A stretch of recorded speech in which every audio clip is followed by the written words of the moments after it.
On a morning in the year 895, an old woman stood on the western shore of the Firth of Clyde and watched her world burn. The smoke rose from three directions. To the south, the pillars climbed from what had been her daughter-in-law's holdings. To the east, fainter but unmistakable, the haze marked the destruction of her grandson's hall. And somewhere behind her, already cooling into ash, lay everything she had built in the Hebrides across 2 decades of widowhood. The farms, the cattle, the stores of silver, the carved seat from which she had dispensed judgment to freemen and thralls alike. All of it gone. All of it taken by men whose names she knew, whose fathers her husband had once commanded, whose loyalty had lasted precisely as long as there were sons to enforce it.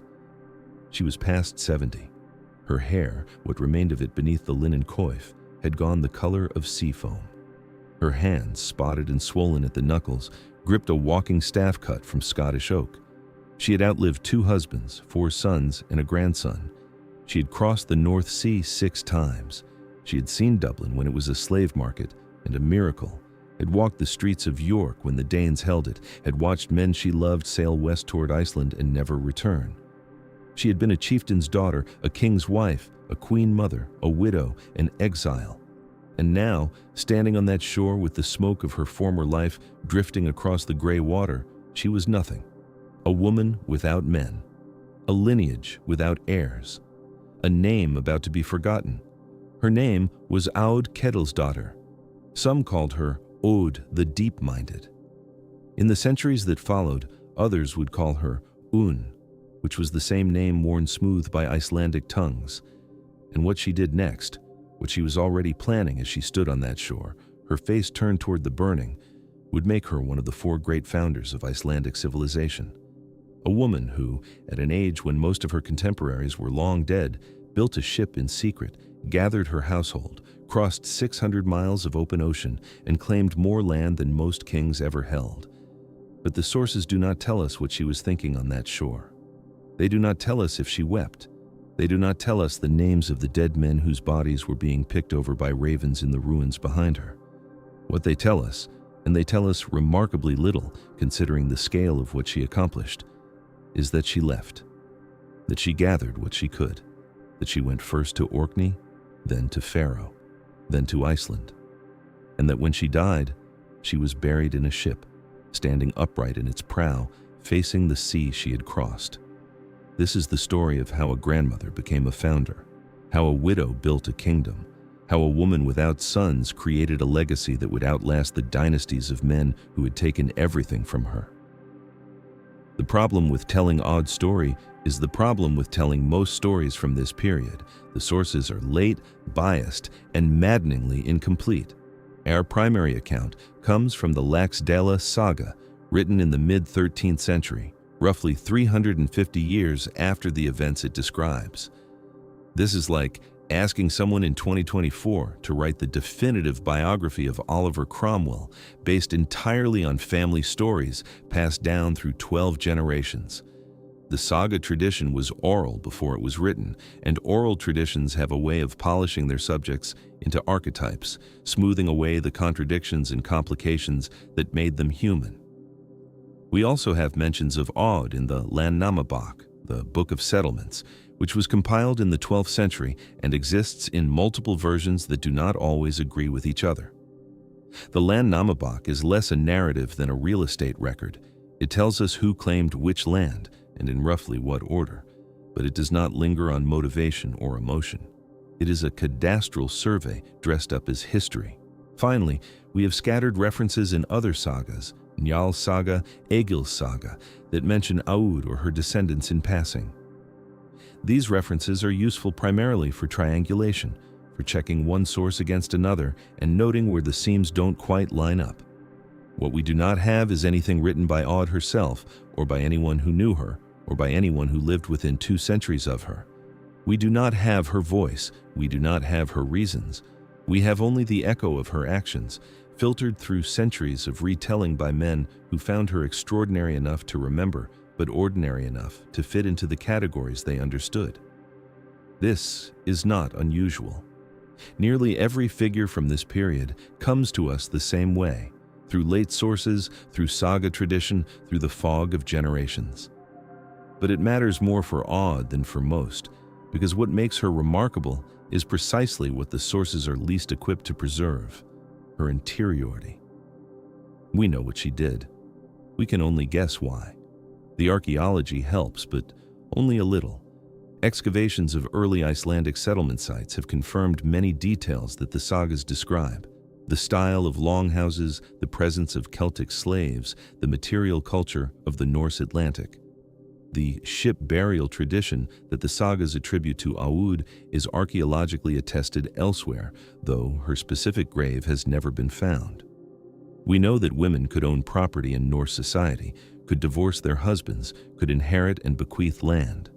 We know that the settlement of Iceland was real, that it happened roughly when the sagas say it happened, that it involved roughly the people the sagas say it involved. But we cannot know what Aud thought. We cannot know what she believed. We can only watch what she did and infer backward from the shape of her choices to the mind that made them. What we can say with confidence is this: she was born into a world of motion. The Norway of Aud's birth, probably around 820, give or take a decade, was not a nation. It was a coastline, 1,000 miles of fjords and islands, harbors and headlands, connected by sea rather than land. The mountains that would one day form the spine of a unified kingdom were in this period barriers, not borders. Communities existed in the valleys and along the shores, linked by boat traffic that followed the current south toward Denmark, west toward the islands, north toward the endless summer light. Her father was Ketil Flatnose, a hersier, a regional chieftain from the district of Romsdal in western Norway. The nickname tells us something: Flatnose. The sagas do not explain it. Perhaps it was literal, a description of his face. Perhaps it was ironic, a joke whose meaning has been lost. What we know is that he was powerful enough to matter and ambitious enough to want more. The world into which Aud was born was a world in flux. The first recorded Viking raid on England had occurred in 793, 27 years before she was likely born. The attack on the monastery at Lindisfarne had announced to Christian Europe that a new terror had arrived from the north, men in longships worshipping strange gods, immune to the moral prohibitions that were supposed to govern warfare. By the time Aud was a child, the raids had become annual events. By the time she was a young woman, they had become settlements. The Norse were no longer just raiding, they were staying. The reasons for this expansion are debated by scholars. Population pressure in Scandinavia, the development of the clinker-built longship, which could cross open ocean and navigate shallow rivers, the political fragmentation of the Carolingian Empire, which left wealthy monasteries and trading towns poorly defended, the internal dynamics of Norse society itself, which encouraged younger sons and political losers to seek their fortunes elsewhere. For Aud's father, the pressure came from a specific direction: Harald Fairhair. Harald was doing something unprecedented. He was trying to unify Norway, to bring the scattered chieftains and petty kings under a single rule, his own. The traditional date for his victory at Hafrsfjord, the battle that supposedly completed this unification, is 872. Modern scholars dispute this date, push it earlier or later by decades, question whether the battle happened at all in the form the sagas describe. But the broad shape is not in dispute. Sometime in the late 9th century, a single warlord gained enough power to force the other chieftains into a choice: submit or leave. Ketil Flatnose chose to leave. The sagas describe his departure as a decision made in council with his family. Harald had demanded that Ketil go west to the Hebrides and the islands off Scotland's coast and subdue the Norse raiders who had been using those islands as bases. These raiders were causing problems, not for the Scots or the Irish, whose problems interested Harald not at all, but for Norway itself, whose coastal settlements were being targeted by sea kings returning from western expeditions. Harald wanted the islands pacified. Ketil was the man he chose to do it. But Ketil, according to the sagas, had no intention of pacifying the islands for Harald. He went west, took the Hebrides, established himself as their ruler, and then refused to send tribute back to Norway. He had traded one form of subordination for another, or rather, for none at all. He had made himself king of his own small domain, answerable to no one. This is the world into which Aud grew to adulthood, an island kingdom in the Hebrides, carved out of contested territory, held by a father who had chosen exile over submission. She would have learned early that power was portable, that borders were negotiable, that the sea was a highway and not a barrier. She would have grown up speaking Norse and hearing Gaelic, watching her father's men trade with Irish monks and raid Irish settlements, absorbing the hybrid culture of the Norse Atlantic in which Christian and pagan, Celtic and Scandinavian, slaver and settled farmer all occupied the same crowded world. We do not know where in the Hebrides Kettle made his seat. The islands are scattered like stepping stones along Scotland's western coast, Lewis and Harris in the north, Skye with its black mountains, Mull and Iceland, and the smaller islands whose names have changed over the centuries.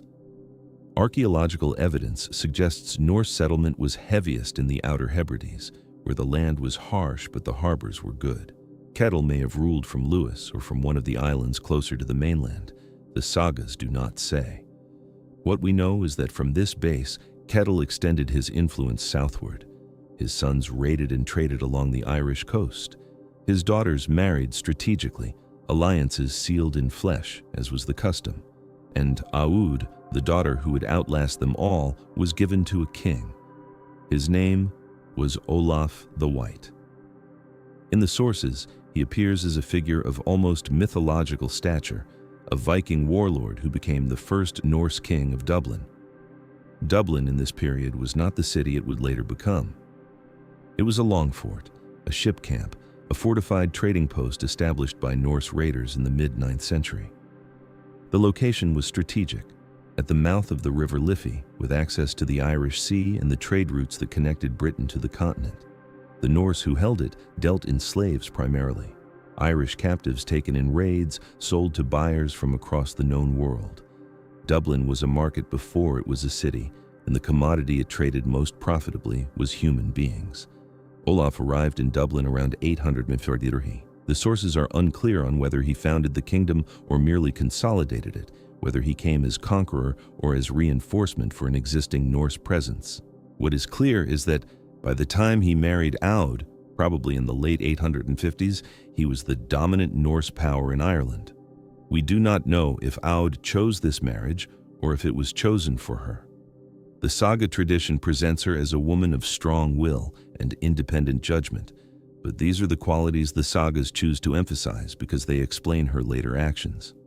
In her youth, she may have been simply a daughter, traded between powerful men for political advantage. The marriage would have cemented the alliance between Kettle's island kingdom and Olaf's Irish one, creating a Norse domain that stretched from the Hebrides to the Irish Midlands. What did Dublin look like to the young Aud, arriving as queen? The archaeology suggests a settlement of perhaps a few thousand people, living in timber-framed houses along streets that ran down to the river. The smell would have been remarkable: livestock, fish, human waste, the smoke of cooking fires, and beneath it all the particular odor of a slave market, unwashed bodies, fear, the tang of iron from the chains. The longships would have been drawn up on the riverbanks, their dragon prows facing outward, ready to launch at need. The sound would have been multilingual: Norse commands, Irish laments, the clatter of trade in a dozen accents. Aud bore Olaf a son. His name was Thorstein the Red. Red-haired, perhaps, or ruddy-faced. The nickname is unexplained as his grandfather's. He would grow to be a warrior in his own right, would carve out a kingdom of his own in Scotland, would die in battle before his mother and leave her the task of carrying his legacy forward. But that was decades away. In the early years of her marriage, Aud was simply a queen in a raw northern kingdom, bearing children, managing household, watching her husband sail out on raids and return with silver and slaves. Olaf the White died around 871. The circumstances are disputed. Some sources say he returned to Norway and was killed there. Others say he fell in battle in Ireland. The sagas that mention Aud's life suggest he simply disappeared from it. Whether through death or abandonment, the practical effect was the same. She was widowed. She was in her late 40s or early 50s, an age that in this period qualified as elderly. Her son Thorstein was grown, was making his own name in the wars of Scotland and Ireland. Her father Kettle had died sometime earlier, his island kingdom fractured among his sons, and then, one by one, the men around her began to die. The timing is imprecise, but the sequence is clear. Aud's brothers, the sons of Kettle, who had inherited pieces of his Hebridean domain, were killed in the conflicts that followed his death. Her son Thorstein, who had carved out a kingdom in Caithness and Sutherland at the northern tip of Scotland, was betrayed and killed by the Scots, lured into an ambush, according to some accounts, or defeated in open battle, according to others. Her grandsons, Thorstein's sons, were killed or scattered in the aftermath. Within a span of perhaps 10 years, every male member of her immediate family was dead. This is the moment on that shore. This is the woman watching the smoke rise. The sources compress this period into a few sentences, but the reality would have been years of loss, of messages arriving with news of this death, and then that one, of the slow contraction of possibility as each man who might have protected her holdings was removed from the world. By the early 890s, Aud was alone in a way that left her almost no options. Almost. The sagas tell us that she did something extraordinary. They tell us that she went to the forests. Some accounts say Norway, others say Scotland. The geography matters less than the act, and supervised the construction of a ship. A knarr, the broad-beamed cargo vessel that the Norse used for ocean crossings, deeper and wider than the longships that were built for raiding. The sagas say she did this in secret, though they do not explain from whom the secret was being kept. Her enemies, perhaps, the men who had taken her lands. Or perhaps the secrecy was simply the caution of a woman who knew that her plans, if discovered, would be stopped. Think about what this meant. A woman past 70 in a world where most people died before 40, commissioning a ship, not buying one, building one. This required timber, which had to be felled and seasoned. It required shipwrights, skilled men who knew how to shape a hull that could survive the North Atlantic. It required iron for rivets, tar for waterproofing, wool for sails. It required money, which meant that Aud still had access to silver, had somehow preserved some portion of her wealth through the disasters that had taken everything else. And it required time, months at minimum, probably the better part of a year. We do not know where she found the resources. We do not know who helped her. The sagas mention 20 freedmen who accompanied her, men she had likely freed from thraldom specifically to earn their loyalty. But this is all we are told. Somewhere in the forests of the Norse Atlantic, in the years following the death of her last male relative, an elderly woman built a ship large enough to carry her household across 600 miles of open ocean. When it was finished, she gathered her people. The sagas list some of them, the freedmen, their families, the remaining slaves who had not been freed. She gathered her daughter-in-law, Thorin, the widow of her son Thorstein. She gathered her granddaughters, the daughters of Thorstein, for whom she would need to find husbands in the new land. She loaded the ship with provisions, with tools, with the goods that would be needed to establish a settlement from nothing. And she sailed. The route she took is known because the sagas describe it as a circuit. She did not sail directly to Iceland. She went first to Orkney, the islands north of Scotland, where she had kin. There, she arranged a marriage for one of her granddaughters, settling at least that portion of her family's future. Then she sailed north to Faroe, the cluster of islands that sits halfway between Scotland and Iceland. There, she settled another granddaughter, another marriage, another branch of the family secured. Only then did she turn west, toward Iceland, toward the land that was still being settled, toward the place where she would make her final claim. The crossing from Faroe to Iceland is roughly 300 miles of open ocean. In good weather, with favorable winds, a knarr could make it in 2 or 3 days. In bad weather, the crossing could take weeks or could kill you. The North Atlantic in autumn, and Aud likely sailed in autumn, the traditional season for the Iceland crossing, is a gray and violent expanse of water, subject to storms that come without warning, to fog that hides the horizon, to waves that can swallow a ship whole. The navigation was done by dead reckoning, by the flight of birds, by the color of the water, by knowledge passed down through generations of sailors who had learned the sea's patterns and moods. Aud made the crossing. Her ship made the crossing. Every person aboard survived. And when she arrived in Iceland, she did not simply find a place to land. She sailed around the western coast to the great fjord system of Breidafjordur, and she claimed it.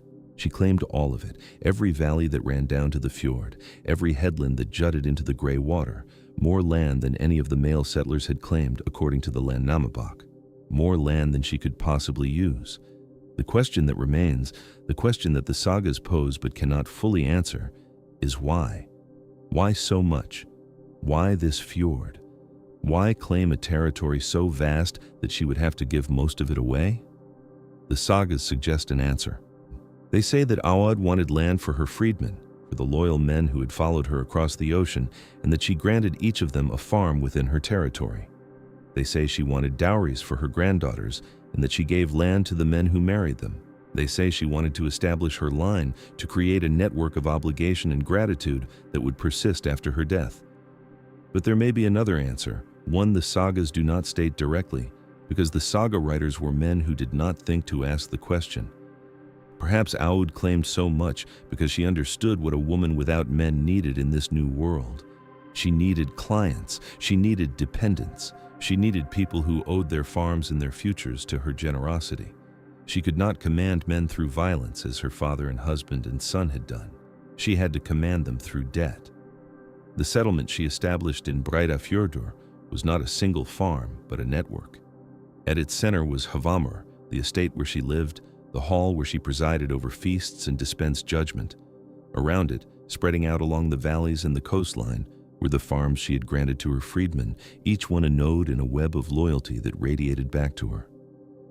When she died, the web would pass to her heirs, to the granddaughters she had married into Icelandic families, to the descendants who would carry her name forward for 1,000 years. But she was not dead yet. She was in her 70s, in a new land, surrounded by men young enough to be her grandsons, and she intended to live. The Laxdæla saga gives us glimpses of her in these final years. She presided at feasts, seated in the high seat that was reserved for the head of household. She arranged marriages, negotiating the alliances that would shape Icelandic politics for generations. She received visitors, heard disputes, rendered judgments. She did, in short, everything that a chieftain would do, a gaudy in the Icelandic terminology, except that she was a woman, and women were not supposed to hold that kind of power. The saga notes this as though it were remarkable but not impossible. The other settlers treated her with respect, sought her counsel, attended her feasts. When she spoke, men listened. This tells us something about the flexibility of Norse social structures in this early period, before the categories hardened and the roles became rigid. Iceland was new. The rules were still being written. And Aud, through the sheer fact of her survival and her accomplishment, had earned the right to help write them.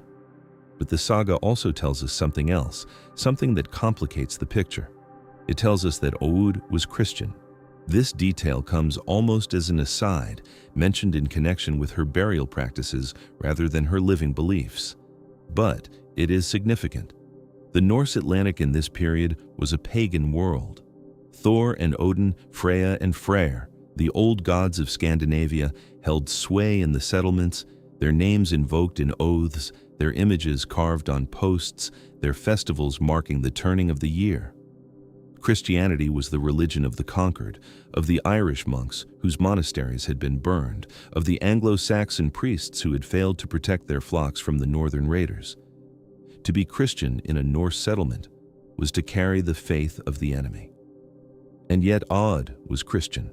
She had converted in Dublin, perhaps, or in the Hebrides, where Irish Christianity had mixed with Norse paganism in ways that neither side fully controlled. She had carried her faith with her across the ocean, had practiced it in a land where she was likely the only believer. The saga says she prayed at a place called Krossholar, Cross Hills, and that after her death, the spot was considered sacred by the Christians who came later. It says that she refused a traditional pagan burial, though the form her burial eventually took was not exactly Christian either.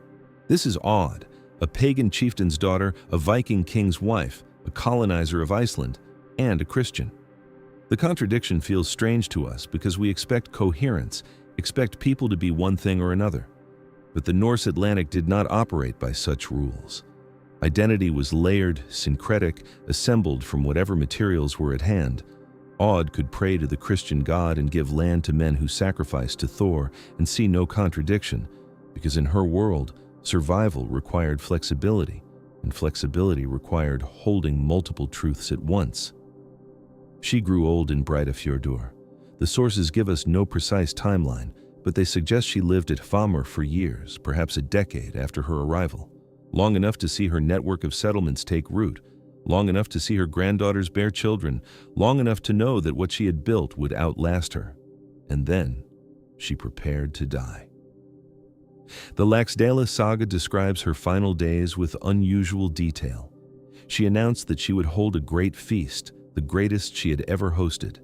She invited everyone, the freedmen she had settled on their farms, the neighbors who had become her allies, the family members who had married into the region's other prominent families. She supervised the preparations herself, weak and elderly though she was, ensuring that the food and drink would be sufficient for the gathering she intended. The feast lasted 3 days. Aud presided from her high seat, receiving guests, watching the drinking and the stories and the gift-giving that marked such occasions. On the final night, according to the saga, she gave away the last of her movable wealth, the silver, the jewelry, the treasures she had carried from Ireland and the Hebrides across all those miles of ocean. She distributed it among her heirs, ensuring that each received their portion, that no one would be able to claim they had been cheated. And then she went to bed.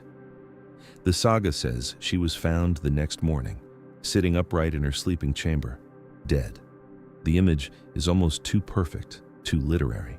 The great chieftain dying at the height of her feast, having completed her final distribution, having ensured that her legacy was secure. Scholars have debated whether this scene is historical or whether it is a narrative invention, a way of giving Aud the death that the saga writers felt she deserved. We cannot know. What we know is that the people who told and retold her story for 300 years before it was written down chose to remember her this way. In control until the end, choosing the moment of her departure, refusing to let death take her before she was ready. The burial is stranger still. The saga says she was placed in a ship, not the knarr that had carried her to Iceland, but a smaller vessel, perhaps built specifically for this purpose. The ship was placed in a mound, a grave mound of the kind that had been built for Norse chieftains for generations. But instead of lying down in the vessel, as was traditional, Aud was standing, upright in the prow, facing the sea. There is no archaeological confirmation of this. Her grave has never been found, though people have looked for it. The location given in the sagas is vague, somewhere in the territory around Famur, and the landscape has changed over 11 centuries of erosion, cultivation, and settlement. If the mound ever existed, it has been leveled or lost. All we have is the story. But the story persists. The woman who sailed to Iceland at 70, who built a ship in secret, who claimed more land than any other settler, this woman was buried, standing up, looking west toward the ocean, as though she might at any moment sail again. The other founding settlers of Iceland were men. Ingólfur Arnarson, who is traditionally credited as the first permanent settler, threw his high seat pillars overboard and let the currents decide where he would land. Skallagrimur Kveldulfsson, ancestor of the poet Egil Skallagrimsson, fled Norway after killing servants of Harald Fairhair. They were warriors, farmers, political exiles, men following the patterns their society had established for men. Aud followed no pattern. She made her own. She took the mobility and ambition that characterized the Viking age and turned it toward something the sources do not quite know how to describe: a woman's power, wielded openly in a world of men. The Icelandic society she helped to found would preserve her memory with unusual care. Her descendants became some of the most prominent families on the island. The places she named, Krossholar, Vamur, the farms she granted to her freedmen, retained those names for 1,000 years. When the saga writers of the 13th century sat down to compile the stories of the settlement period, they gave Aud a prominence that no other woman received. This is not accidental. It reflects something real about her achievement. In a society that measured power in swords and sons, she had neither. She had outlived her sons. She commanded no army. She held no formal position, bore no title, had no legal standing beyond what her land and her reputation could provide. And yet when she died, she was buried like a king. The question the sagas cannot answer, the question that drives this story across 11 centuries, is how. How did she do it? How did a woman past 70, widowed and bereaved, without men to enforce her will, carve out a domain that the male settlers respected? How did she survive the losses that would have destroyed most people and transform them into something else? Something larger? Something that would outlast the dynasties of the men who had taken everything from her? The sources do not say. They give us only the outline, the secret ship, the island-hopping journey, the vast land claim, the network of obligations, the feast, the death, the standing burial. They give us the shape of a life without its interior. But perhaps the shape is enough. Perhaps what Aud teaches us is that survival itself can be a form of conquest. That endurance, extended long enough, becomes power. That a woman who refuses to disappear, who refuses to die, who keeps moving west even when there's nothing left to move toward, can become something the world has to reckon with. She was born into a world of motion, a world where the sea was a highway and borders were negotiable, and the old certainties were breaking apart. She lived through the founding of Dublin and the unification of Norway and the settlement of Iceland. She saw the Viking Age from the inside, not as a series of raids and battles, but as a network of marriages and land claims and carefully tended obligations. She understood that power was not only violence, but also generosity, not only force, but also patience, not only the sword, but also the ship that carries you past the reach of swords. And when there was nowhere left to go, she went to Iceland. She built something that lasted, and she died on her own terms in her own hall, with her wealth distributed and her legacy secured. The sea does not remember her. The sea does not remember anyone. But the people who settled along the western fjords of Iceland remembered her. They told her story to their children, who told it to theirs, who told it to theirs, until finally someone wrote it down and the story entered the permanent record of human memory. A woman sailed west. She found land. She claimed it. She died standing up. That is the image the sagas leave us with. Not lying down, not carried to a bed, not surrounded by weeping kinsmen waiting for her final breath, standing in a ship, dressed for a journey she would make alone. But we are getting ahead of ourselves. Before the death, there was the life. Before the burial, there was the building. Before the standing, there was the long sequence of decisions that made the standing possible. And to understand those decisions, we must go back, not to the end, but to the beginning. Not to Iceland, but to Norway. Not to the widow, but to the daughter. Aud was born sometime around the year 834, give or take a decade. The sources do not record her birth year. They do not record anyone's birth year with precision in this period. What they record is lineage, and Aud's lineage was impeccable. Her father was Ketil Flatnose, a herseer, a regional chieftain who controlled territories in the coastal regions of western Norway. Her mother was Ingvild, daughter of Ketil Vether, whose family held lands further north. Both lines were old, established, wealthy. Both lines were connected through marriage and alliance to the wider network of Norwegian power. To understand what this meant, we must understand what Norway was in the middle of the 9th century. It was not a kingdom. It would not become a kingdom for another 40 years, and the process by which it became one would drive Aud's family into exile. In the 830s and 840s, Norway was a patchwork of petty kingdoms and independent chieftaincies, each controlled by a local strongman who held power through a combination of land ownership, military followers, and the carefully maintained obligations of kinship and gift-giving. The sea connected these territories more than the land divided them. A chieftain's power was measured in ships, in the ability to project force along the coastline and across the water to the islands that dotted the Norwegian shore. Ketil Flatnose was one of these men. His nickname, Flatnifur in Old Norse, suggests a physical characteristic, though whether it was literally descriptive or carried some other meaning lost to us is unclear. He held lands in the region around Sogn and the inner reaches of the western fjords. He commanded ships. He maintained the hall where the drinking and the gift-giving and the intricate social negotiations of Norse society took place. He was, by the standards of his time and place, a successful man. And he had daughters. In Norse society, daughters were not nothing. The legal codes that would later be written down in Iceland, codes that reflected, however imperfectly, the customs of the settlement period, gave women significant property rights. A woman could own land. A woman could inherit. A woman could divorce her husband and take her share of the household wealth with her.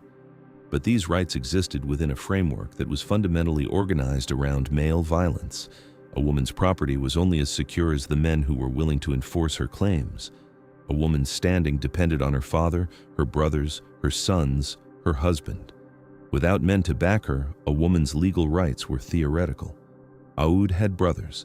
She had Bjorn, who would become known as Bjorn the Easterner, and who would eventually settle in Iceland himself. She had Helgi, who would take lands in the Hebrides. She had Thorun, a sister who would marry well and whose descendants would feature prominently in the later saga literature. She was part of a large and well-connected family, a network of siblings and cousins and in-laws that stretched across the Norse world.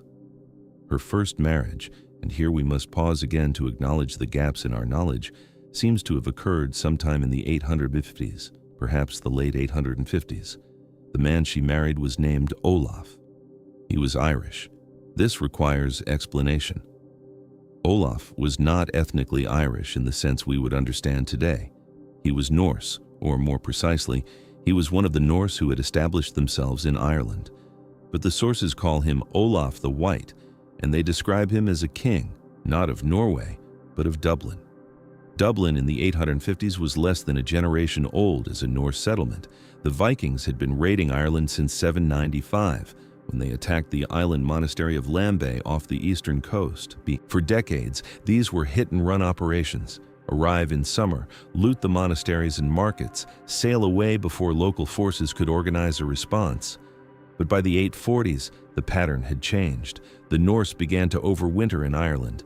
They established permanent camps, which the Irish called long forts. They formed alliances with some Irish kings against others. They became, not raiders, but players in the complex political game of Irish power. The long fort at Dublin was established around 841.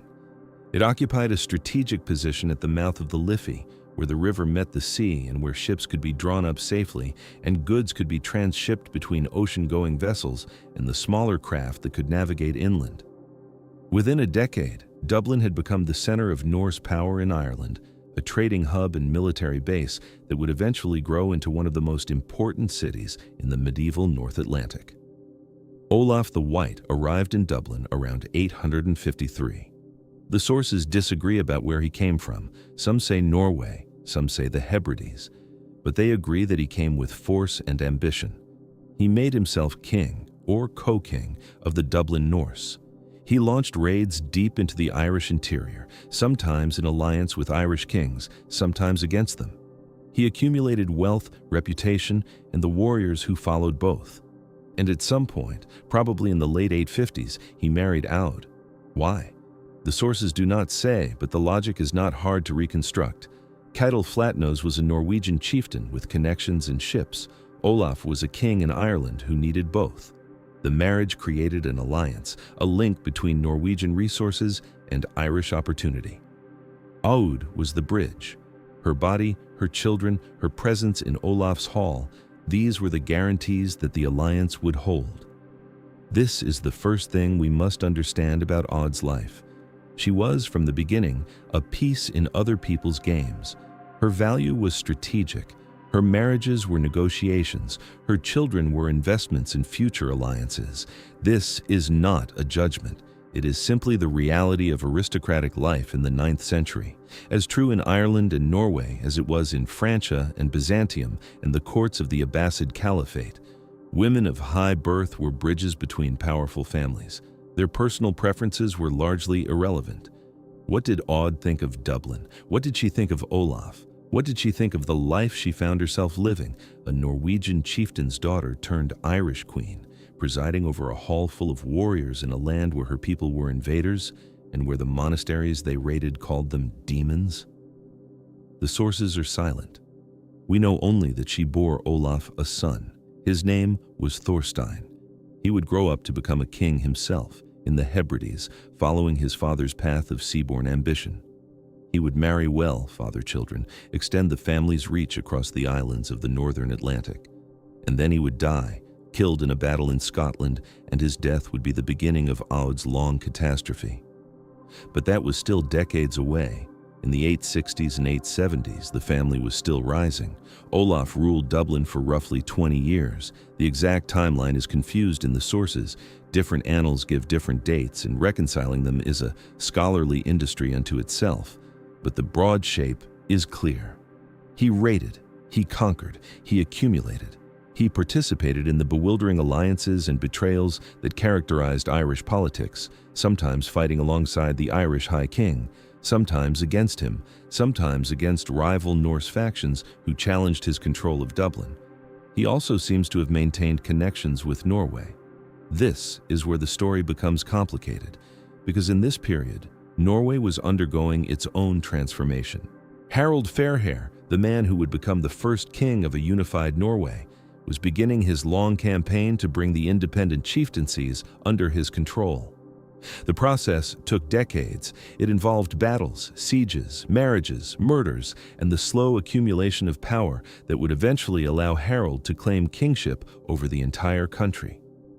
Ketil Flatnose, Aud's father, found himself caught in this process. The sources differ on the details, but the outcome is clear. By the 870s, Ketil had left Norway.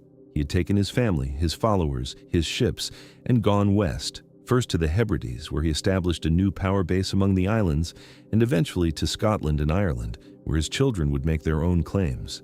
This was not unusual. Many Norwegian chieftains who found themselves on the wrong side of Harald's unification chose exile over submission. The sagas are full of these men, sailing west with their households and their grudges, establishing new territories in the islands and coasts of the Atlantic. What was unusual was that Ketil's family survived the transition so successfully. His sons took lands, his daughters married kings, his grandchildren became founders and settlers across the Norse Atlantic world.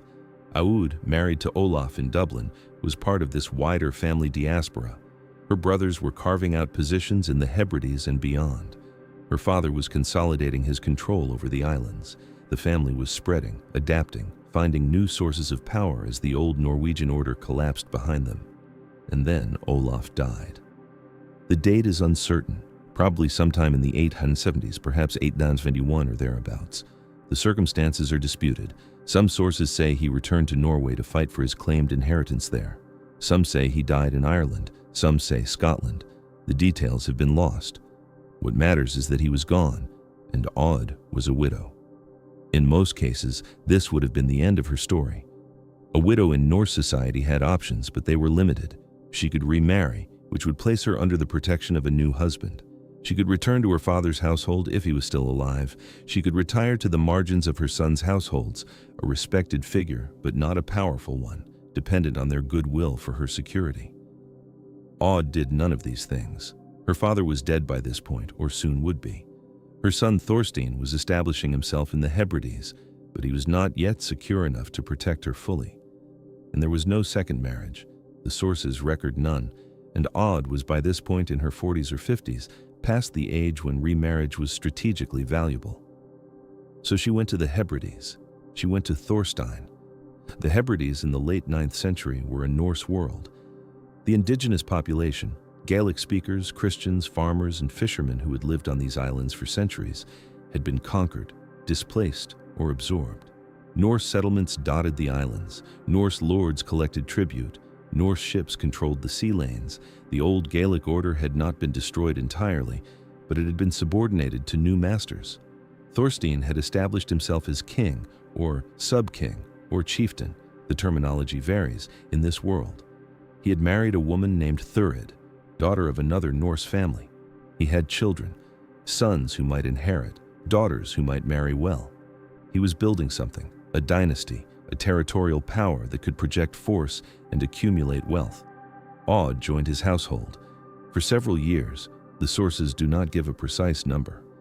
She lived in the Hebrides, presumably occupying the honored position of queen mother, grandmother to Thorstein's children, a figure of respect and perhaps of influence. She watched her grandchildren grow. She participated, presumably, in the social life of the hall, the feasts, the gift-giving, the carefully maintained relationships that held Norse society together. And then the killing started. The details are fragmentary. The saga sources give us only outlines, not narratives. But what they tell us is this: Thorstein fell out with the Scots. Whether this was a territorial dispute, a broken alliance, a cycle of raids and retaliations, or something else entirely, we do not know. What we know is that it ended in battle, and Thorstein died. The Landnámabók, the Icelandic Book of Settlements, puts it simply. Thorstein was killed in Scotland. The exact date is uncertain, sometime in the early 890s, perhaps 893 or thereabouts. The exact location is disputed. The exact circumstances are unrecorded. He was fighting, he died. He left behind a wife, children, and a mother. What happened to his sons is unclear from the sources. Some may have died with him. Some may have been killed in the aftermath, in the revenge killings that were endemic to this society. What is clear is that by the time the dust settled, Aud had no male heirs. Her son was dead. Her grandsons were dead or scattered. The male line that should have protected her, that should have given her claims meaning and her presence power, had been cut. This was catastrophe. In Norse society, a woman without men was radically vulnerable. Her land could be taken, her property could be seized, her household could be scattered. The complex web of obligations and alliances that sustained aristocratic life required enforcement, and enforcement required violence, and violence required men. A widow with sons was a dowager. A widow without sons was a target. Aud was now past 60, perhaps approaching 70. She had lived through the deaths of her father, her husband, and her son. She had seen the family's power base in Ireland collapse with Olaf's death and its position in the Hebrides destroyed with Thorstein's. She was alone, not literally alone, for she still had servants and freedmen and perhaps some kinswomen, but alone in the way that mattered. She had no one to enforce her will. The reasonable thing to do would have been to accept diminishment, to retire to some corner of a cousin's household, to live out her remaining years in decent obscurity, a respected grandmother with no power and no prospects. That is what the sources would have expected. That is what a woman in her position was supposed to do. Aud did something else. The sources tell us that she had a ship built, in secret. Without the knowledge of the Scots, without the knowledge of whoever now controlled the territories where Thorstein had ruled. She gathered her household, not just the free members, but the slaves and freedmen who depended on her. She loaded them onto the ship, and she sailed. The ship was a knarr, a cargo vessel designed for the North Atlantic. It was wider and deeper than the longships built for war, capable of carrying not just warriors, but livestock and provisions and all the material goods a household required for a new life. Building such a ship required timber, iron, rope, sailcloth.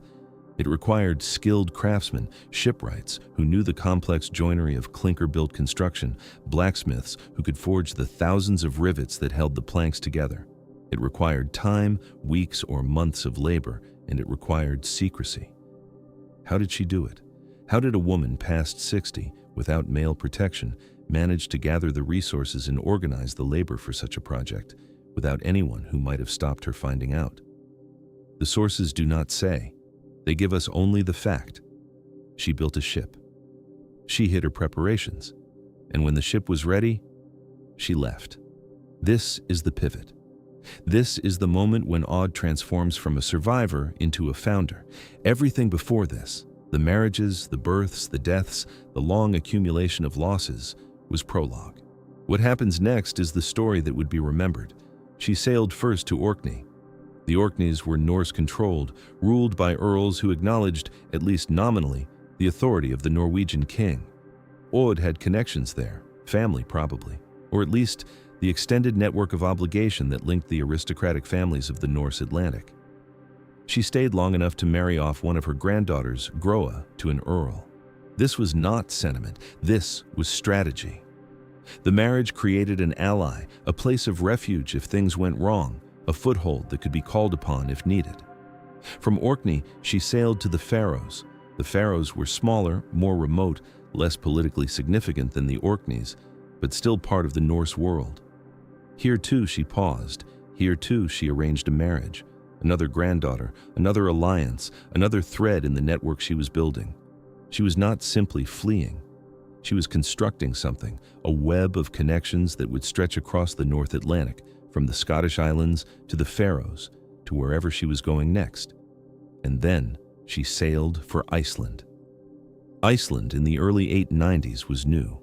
The settlement period had begun only 20 years before, perhaps less.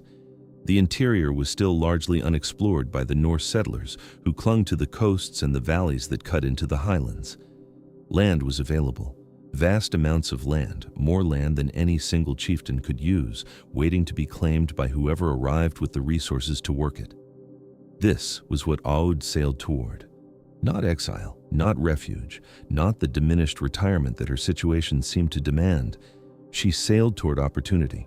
She sailed toward land of her own, a territory she could claim and hold and distribute as she saw fit. She sailed toward power. The crossing took weeks.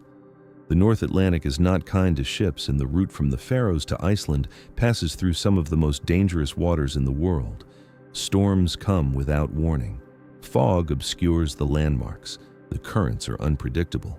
Later sagas are full of stories of ships that set out for Iceland and were never seen again, swallowed by the sea somewhere between the Faroes and the eastern coast.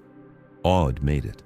Her ship made landfall in the west of Iceland, in the region around Breiðafjörður, the broad fjord, where the coastline fragments into a maze of islands and peninsulas and sheltered waters. It was good land. It was unclaimed land, and Aud claimed it. The Landnámabók tells us that she took all the territory of the Dalir, the Dales, from Breiðafjörður inland, a vast tract of land that would eventually be divided among multiple chieftains. She took more land than any woman was supposed to take. She took more land, by some accounts, than most men took. She took land as though she were a chieftain in her own right, not a widow dependent on others' sufferance. And then she did something even more remarkable. She gave it away. She gave it away, but not randomly, not carelessly, and certainly not out of some abstract generosity that the sagas would have found incomprehensible. Aud distributed land the way a chieftain distributed rings, as instruments of power, as the currency of obligation, as seeds planted in soil that would bear fruit for generations. Every parcel she granted created a debt. Every farmstead she established bound its recipient to her memory, her lineage, her name. The freed slaves came first. This detail, preserved in Landnámabók with the matter-of-factness that characterizes its most startling revelations, deserves attention. Aud had brought thralls with her from Scotland, men and women who had served her household, who had helped build the ship in secret, who had crewed it across the North Atlantic. And now, in this new land where everything was being invented, she freed them. She gave them farms of their own, carved from the vast territory she had claimed in the Dales. She made them landholders. We should not sentimentalize this. Aud was not an abolitionist born 8 centuries too early. The moral framework that would eventually condemn chattel slavery did not exist in her world. Thralls were property, and their status was as natural to the Norse mind as the turning of seasons. When Aud freed her slaves, she was not making a statement about human dignity. She was doing something more practical and, in its own way, more interesting. She was creating clients. A freed slave with land owes everything to the person who freed them. They have no other kin network in this new country, no other source of protection, no other claim to status. Their loyalty is total, because it must be. When Aud populated the Dales with former thralls who now held farms in their own right, she was building something, a community of dependents whose prosperity was inseparable from her family's continued prominence. The land she gave them was good land. The farms she established for them were viable. But the gift came with invisible chains, stronger than iron. The most detailed of these grants concerns a man named Vifil. The sagas identify him as one of Aud's freed slaves, and they give him land at a place that would be called Vifil's Dollar, after him, Vífilsdale. The name persists. It is still there on maps of Iceland more than 1,000 years later, marking territory that was given by an elderly woman to a man she had once owned. Vífil's descendants would become important figures in Icelandic history. His great-granddaughter would marry into one of the most powerful families on the island. The freed slaves line would intertwine with the bloodlines of chieftains and law speakers and the founders of the Commonwealth. This is the thing about Aud's settlement that the sources let us glimpse but never fully explain. She was not just claiming land, she was founding a society. The people she brought with her, the marriages she arranged, the land grants she distributed, all of it was architecture. She was building something that would outlast her, a structure of relationships and obligations that would persist through generations. The crew of her ship provides another window into this project.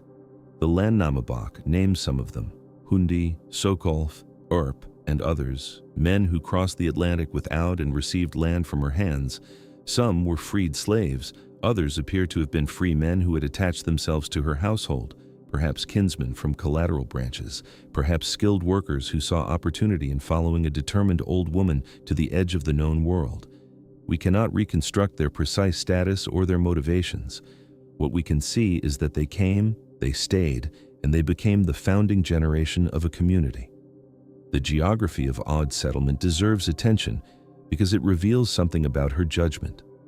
She did not claim the most obvious land, the easy pastures along the coast that the first settlers had already taken.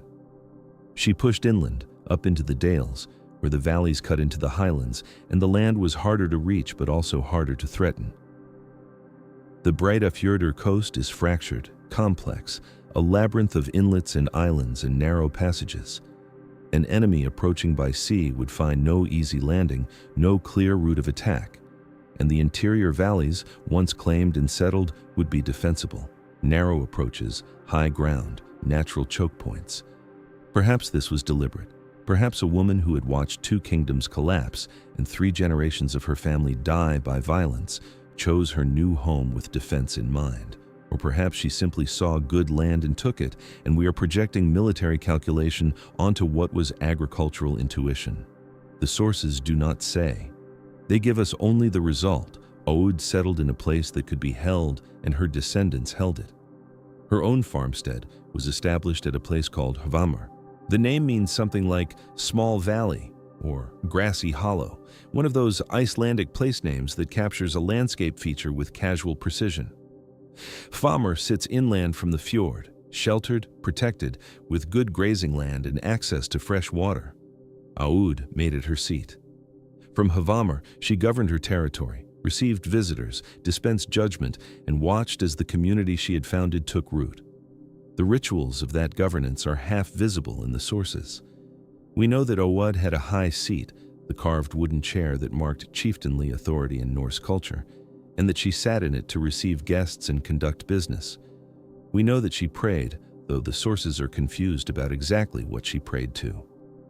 Some accounts suggest she was Christian, converted during her years in the Hebrides or Dublin, where the faith had made inroads among the Norse settlers. Other accounts suggest she maintained the old religion of her ancestors. The contradiction is probably not a contradiction at all, but rather a reflection of the religious fluidity that characterized the early settlement period, when neither faith had fully claimed the Norse Atlantic and a practical person might hedge their bets. There is a detail in the sources that speaks to this ambiguity. Aud, we are told, had her prayers at a place marked by crosses, krossar, on a hill near Hvammr. The location would later be called Krossaholar, the Hill of Crosses. This sounds Christian. And yet her burial, which we will come to, suggests something older, something rooted in the ship burial traditions of pagan Scandinavia. The most likely explanation is that Aud, like many of her generation, held both traditions loosely, deploying Christian symbols when useful while never fully abandoning the older cosmos that had shaped her childhood. She was a practical woman. Practicality sometimes means not choosing. Her age at this point is worth considering. The sources tell us she was old when she arrived in Iceland. Ancient, some translations say, which in the context of the 9th century probably means somewhere between 60 and 80. She had outlived her husband, her father, her sons, her brothers, and most of the men who should have been responsible for her welfare. She had crossed oceans, arranged marriages, built ships, and claimed territory. And she was not finished. The settlement of the Dales would have required years of work, clearing land, building structures, establishing the patterns of agriculture and husbandry that would sustain the community through the long Icelandic winters. Aud oversaw all of it. She sat in her high seat at Vamr, received the tribute of her dependents, settled disputes, and watched her granddaughter's children grow. Her granddaughter. Here, the human detail breaks through the fog of chronicle. Aud had brought Thorgerdr with her, one of the granddaughters who had not been married off in the Orkneys or the Faroes, a girl who was presumably still young enough to require a guardian's care. Thorgerdr grew up in Famr, in the household Aud had established, under the tutelage of a grandmother who had navigated catastrophes. Eventually, she married. The marriage was arranged by Aud, of course. The groom was a man named Cole from another settler family. The union produced children. The bloodline continued. This is the thing about Aud that the sagas preserve without quite explaining. She was simultaneously a founding figure of a new society and a grandmother arranging the futures of young women in her care. The two roles were not separate. To found a society was to arrange marriages. To claim land was to provide dowries. The political and the domestic were the same activity conducted at different scales, and Aud understood this with a clarity that allowed her to do both. The Landnámabók preserves one scene from this period that carries the weight of detail that suggests eyewitness transmission across generations. Aud held a feast, a grand feast, the kind of event that defined chieftainly status in the Norse world. She invited her neighbors, her dependents, the important families of the surrounding territory. She provided food and drink lavishly, demonstrating the resources at her command and her generosity in deploying them. Nothing about this was unusual. Chieftains held feasts. It was what they did. But during this feast, according to the sources, Aud made an announcement. She declared that her grandson Olaf Feilan, son of Thorstein the Red, her dead son whose death had triggered her exile, would inherit Vamr and all its associated authority.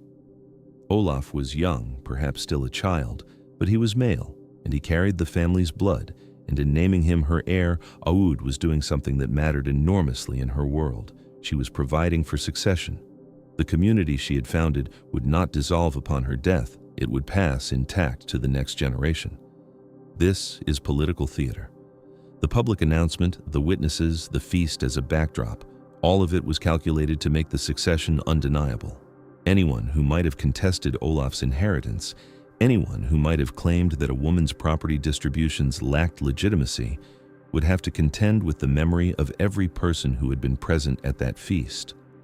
Aud was binding the future with witnesses. And then she went to bed. The sources say she died that night, in her bed, at Famr. The timing seems almost too perfect. The great feast, the announcement of succession, and then a quiet death in sleep, as though she had been holding on only until the last piece of business was completed. Perhaps this is what happened. Perhaps an elderly woman who had driven herself across oceans and through disasters finally allowed herself to rest once the weight of responsibility was transferred to younger shoulders. Or perhaps the timing has been improved by generations of retelling, the messiness of actual death smoothed into narrative satisfaction. We cannot know. We know only that she died, and that what happened next was remembered. They buried her in a ship. This requires explanation.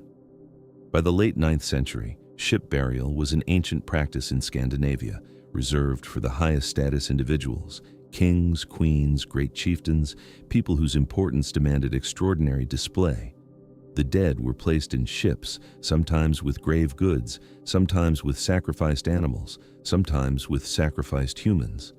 The ships were then buried under mounds or, less commonly, set adrift and burned. The practice was declining by Aud's time, already giving way to Christian burial conventions in parts of Norway and the Norse Atlantic colonies. But it had not yet vanished, and for those who still observed the old ways, it remained the most honorable form of interment available. Aud received a ship burial. More precisely, she was buried in the same ship that had carried her to Iceland, the knarr she had built in secret in the Hebrides, the vessel that had borne her household across the North Atlantic. The saga says she was buried in her ship on the shore, positioned upright, what later scholars would call a sitting burial or standing burial, a variant in which the corpse is not laid flat, but placed in a position suggesting continued presence, continued authority. Think about what this means. The ship that had carried her to freedom, the ship she had built when every rule said she should have accepted diminishment, became her coffin. She was interred in the instrument of her own agency. The vessel that had made her settlement possible was returned to the earth with her body inside it, a final statement about who she was and what she had accomplished. The location was the shore below Vamr, close enough to her hall that her grave would remain part of the landscape her descendants inhabited. She was not removed to some distant burial ground, not consigned to anonymous earth. She was placed within sight of the farmstead she had founded, the seat she had occupied, the life she had built from the wreckage of kingdoms. Grave goods are mentioned, though the sources are not specific. We can assume the standard accompaniments of a high-status Norse burial, weapons perhaps, although she was a woman and the conventions were different, jewelry certainly, the brooches and arm rings that marked rank, household items, the small necessities that the dead might need in whatever came next. Later, archaeological investigation has not definitively located her burial, though there are candidates, mounds near Havamr, that might contain what remains of Aud and her ship.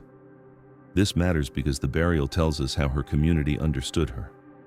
They did not bury her as a widow, a dependent, a woman whose status derived from her relationships to men. They buried her as they would have buried a chieftain. They gave her the honors reserved for founders and rulers and the great dead. They looked at what she had done, the ship, the crossing, the settlement, the distribution of land, the establishment of a community, and they concluded that she had earned the highest rights they knew how to give. The contrast with her legal status is stark. Under Norse law, Aud should not have been able to do most of what she did. She should not have been able to command men, build ships, claim land, or distribute property without a male guardian's oversight. The law said one thing. Her community's response to her death said another. The law could be bent apparently by a woman who bent it hard enough. Her descendants flourished. Olaf Feilan, the grandson she had named as heir at that final feast, grew to adulthood at Famr and became a significant figure in early Icelandic society. His descendants include some of the most important families in the sagas, the people who would shape the Icelandic Commonwealth, who would produce law speakers and godar, and the famous feudists whose conflicts fill the family sagas. Aud's blood ran through the aristocracy of medieval Iceland like water through a watershed. The old woman who had arrived with nothing but a ship and a household became the ancestor of dynasties. This is her legacy, and it is double-edged. On one side, triumph, a widow who refused to accept the diminishment her circumstances demanded, who built and sailed and settled and founded a community that persisted for centuries. On the other side, the recognition that her triumph was possible only because she was exceptional, and her exceptionality confirmed rather than challenged the rules that constrained ordinary women. The law did not change because Aud circumvented it. Other widows did not gain the right to command ships or claim land. The path she walked was hers alone, and when she died, it closed behind her. The Icelandic Commonwealth that emerged in the decades after Aud's settlement would eventually codify the very hierarchies she had temporarily transcended. Women could inherit property, but their control was limited.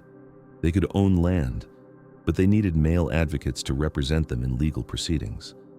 The fluid possibilities of the settlement period, when anyone with resources and determination could carve a place in a new society, gradually hardened into structures that looked more and more like the Scandinavian norms the settlers had ostensibly left behind. Aud stands at the threshold, a figure from the moment before the rules solidified. She was possible because everything was possible in those first decades, when Iceland was still being invented.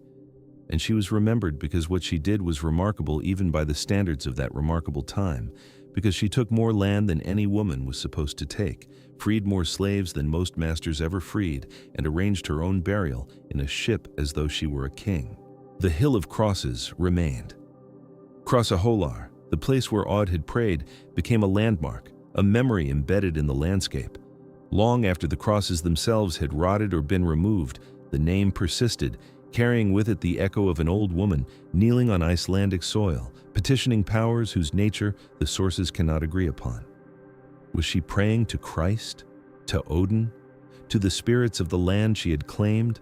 The place name does not answer. It only remembers that someone prayed there once, and that the prayer mattered enough to mark the ground. And here we must pause, as we should have paused earlier, to consider what it meant to die in a ship. The burial practices of the Norse world varied enormously across time and space, across regions and social classes, and the theological convictions of those doing the burying. Cremation and inhumation existed side by side. Chamber graves and simple pits served different families in the same communities. But the ship burial, the interment of a body within an actual vessel or within a stone setting shaped to suggest a vessel, carried a particular weight that even the fragmentary archaeological record cannot disguise. It was reserved for the elite. It was expensive.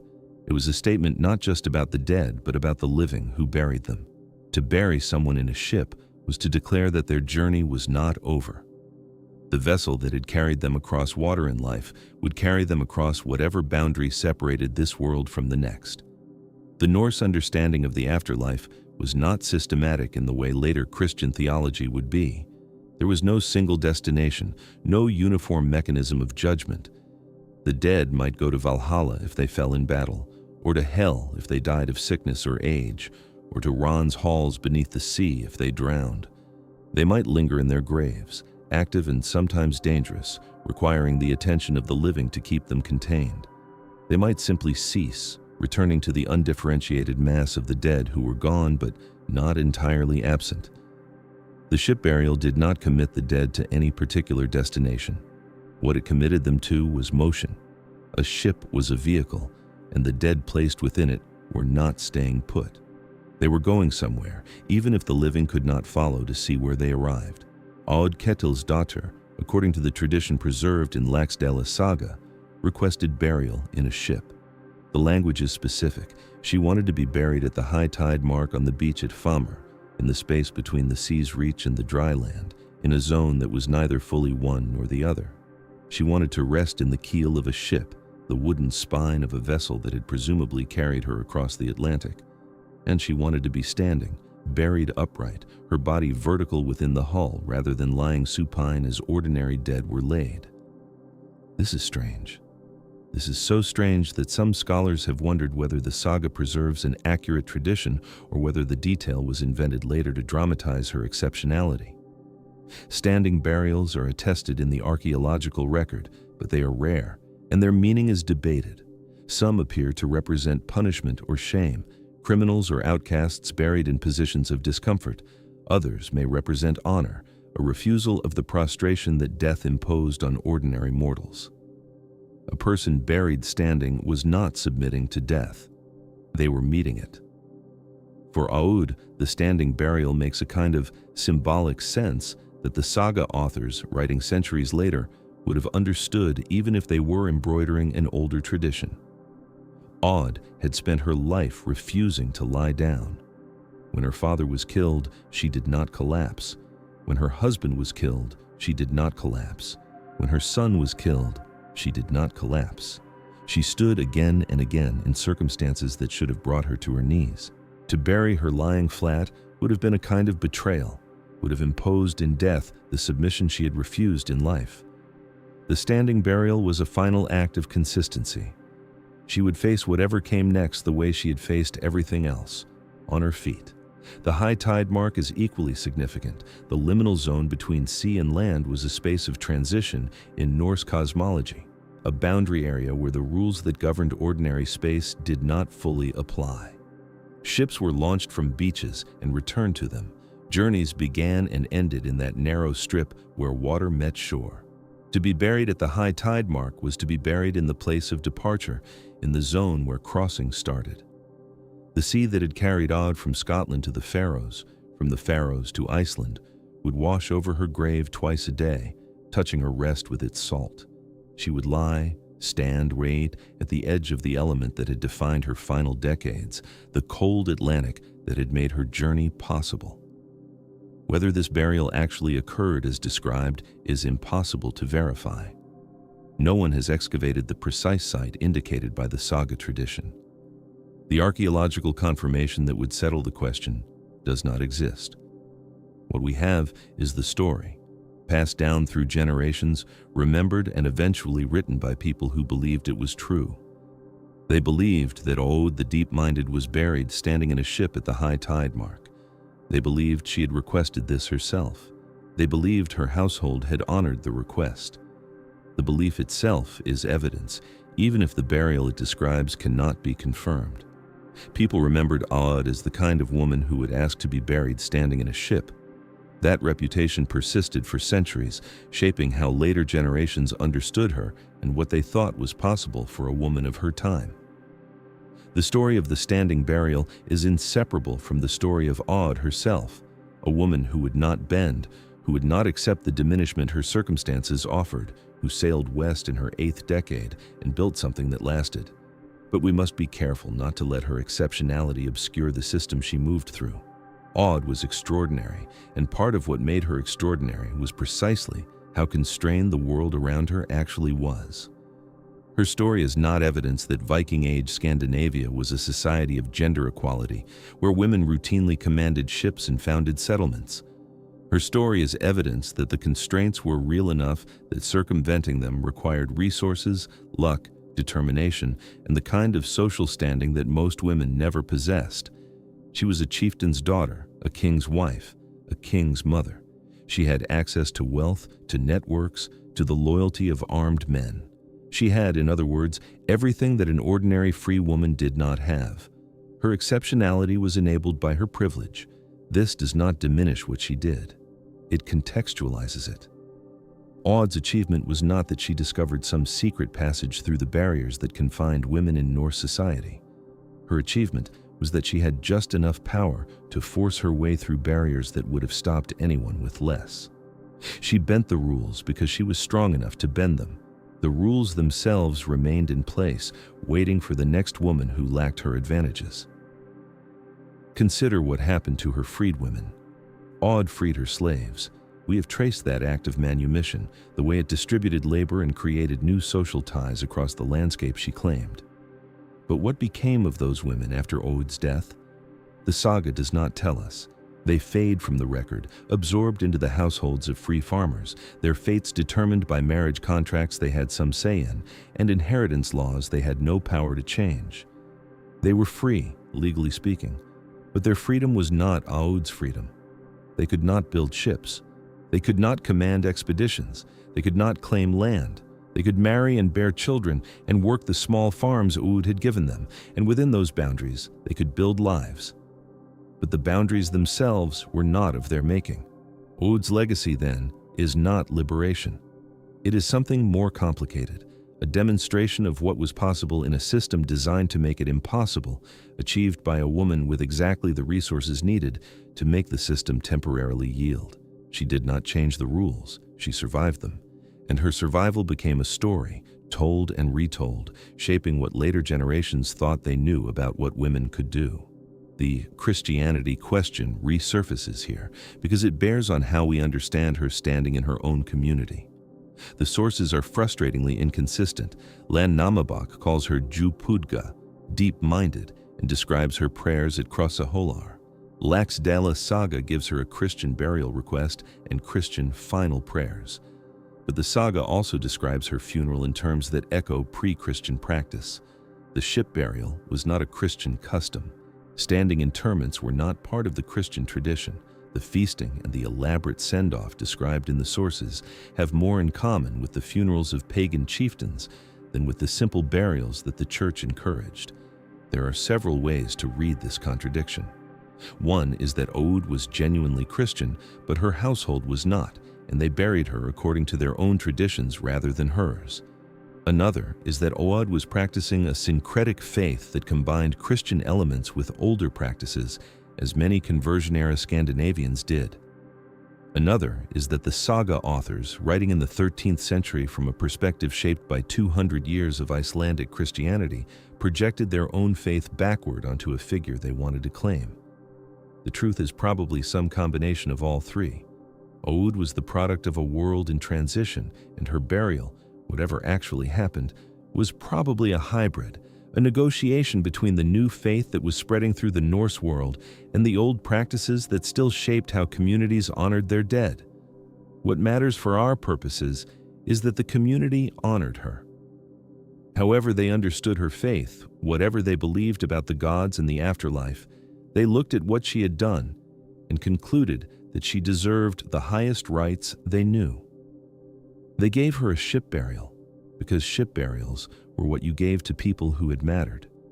They remembered her as Djupudga, because that word captured something essential about her, a depth of mind, a capacity for thought and planning that had enabled everything else.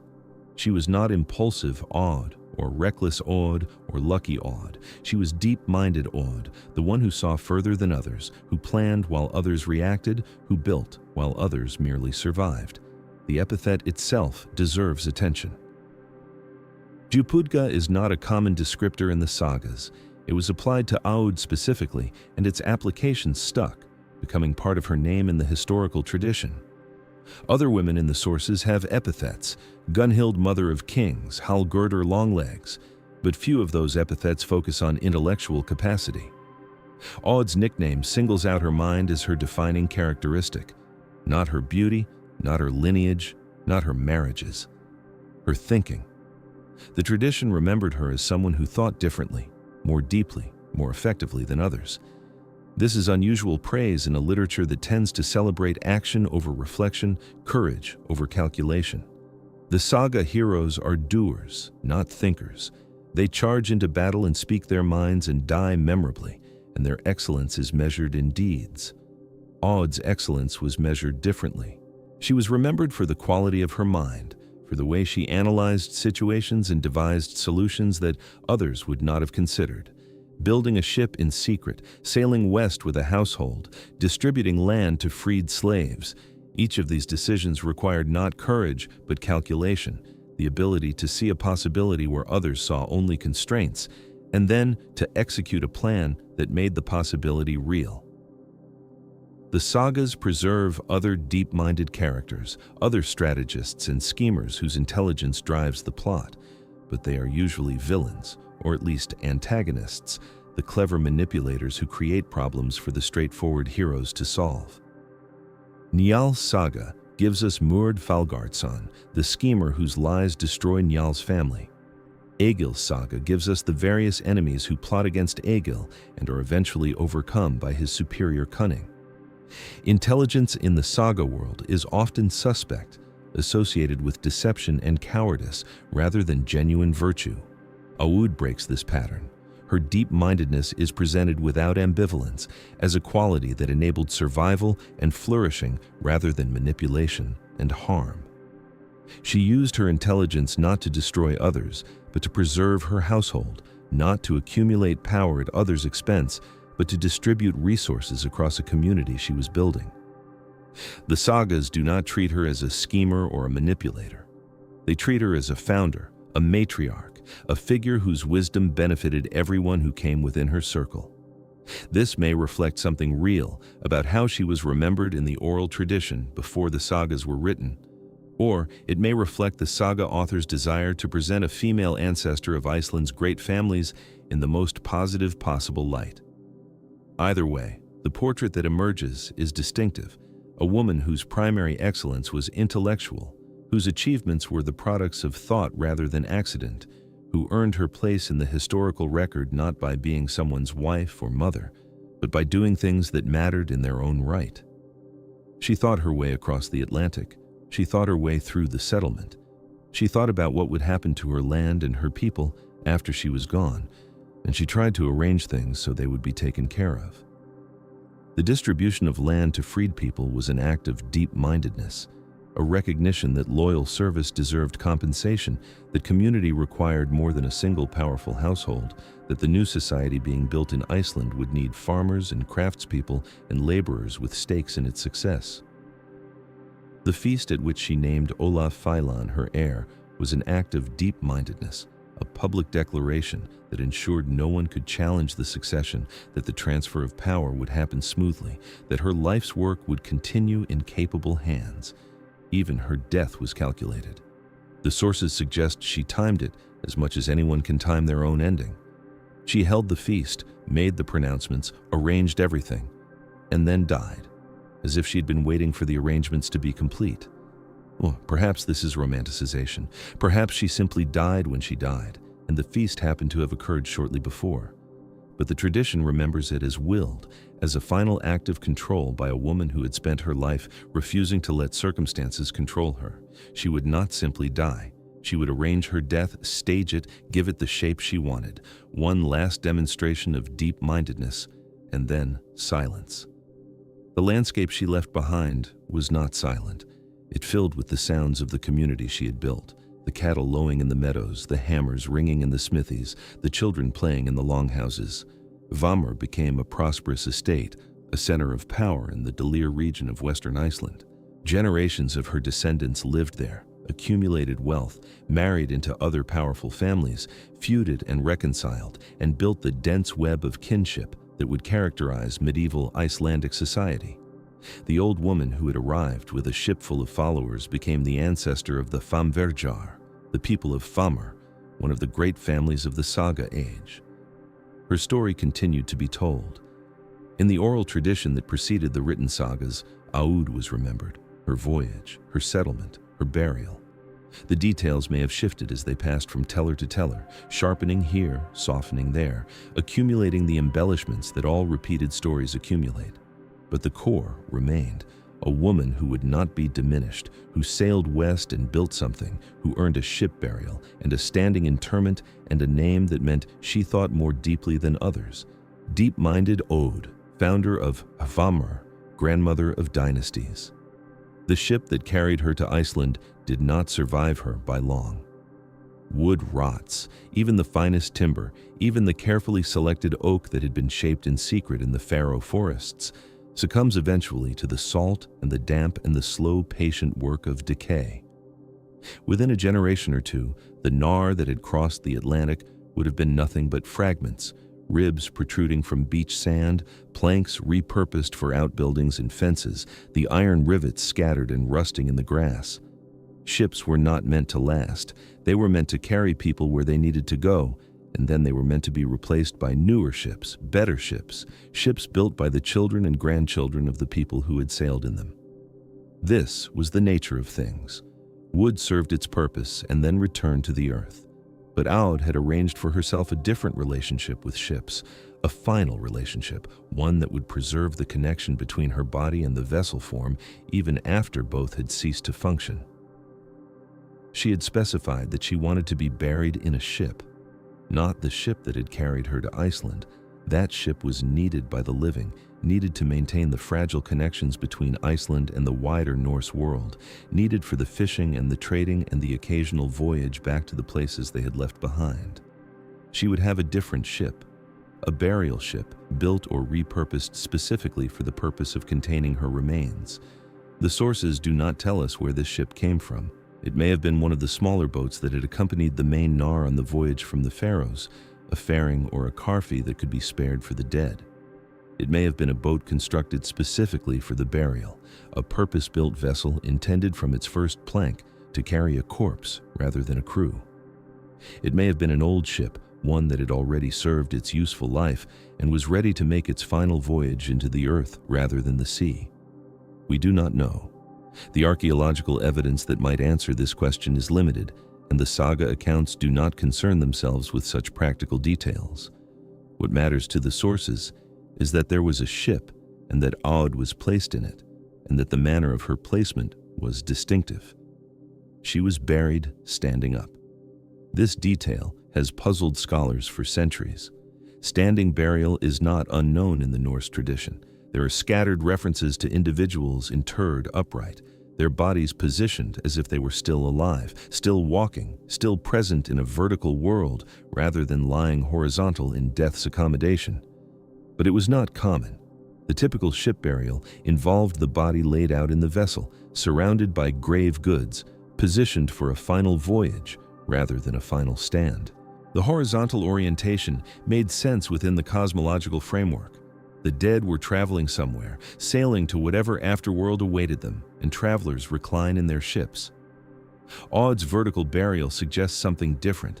It suggests a refusal of the voyage metaphor, or perhaps a transformation of it. She was not sailing anywhere, she was staying. She had arrived at her destination decades earlier when her knarr had first touched the shore of Breidafjordur. She was not leaving now. She was remaining, upright, planted in the soil she had claimed, standing watch over the land she had distributed. The standing burial may also have carried connotations of status and authority. To stand is to assert presence. It is to occupy space in the way that living people occupy space, vertically, taking up the air above the ground rather than simply filling a hole in the earth. Kings and chiefs and great lords stand while their inferiors sit or kneel or lie prostrate. Aud, standing in her grave, was announcing that death had not diminished her, that she remained what she had been in life, a woman of authority, a leader, a figure who deserved to be oriented toward the sky rather than pressed flat against the soil. The ship around her only reinforced this message. She was not merely a corpse in a hole. She was a captain in her vessel, standing at the helm, navigating even in death. There is another possibility, one that the sources do not mention, but that follows logically from the earlier accounts of her life. Aud was a Christian. The sagas are explicit about this, mentioning that she had been baptized, that she prayed at a place called Krossaholar, that she wore a cross. Christian burial in this period typically involved the body laid out in an east-west orientation, head toward the west, so that when the resurrection came, the deceased would rise facing east, facing Jerusalem, facing the returning Christ. But Christian burial also, in some interpretations, involved the body standing, the dead rising, as Paul had promised, to meet their Lord in the air. Standing burial for a Christian might have signified readiness for resurrection, eagerness to rise and greet the second coming, refusal to lie passive when the trumpet sounded. Aud, standing in her ship, might have been positioning herself for the final moment when all the dead would wake. But here we encounter the fundamental strangeness of Aud's burial, the detail that makes it so difficult to interpret with confidence. She was a Christian buried in a ship. Ship burial was not a Christian practice. It was a pagan practice, rooted in Norse cosmology, in the belief that the dead needed vessels to carry them to whatever afterworld awaited them. Valhalla for the warriors who died in battle, hell for those who died of sickness or old age, Rand's Hall beneath the waves for those who drowned. The ship was transportation to another realm, a vehicle for the soul's journey. Christians did not believe in Valhalla or hell or Rand's Hall. Christians believed in heaven and hell, in judgment and salvation, in a bodily resurrection that did not require ships to facilitate. To bury a Christian in a ship was to mix cosmologies, to combine incompatible frameworks, to place a body in a container that meant one thing in one system and something entirely different in another.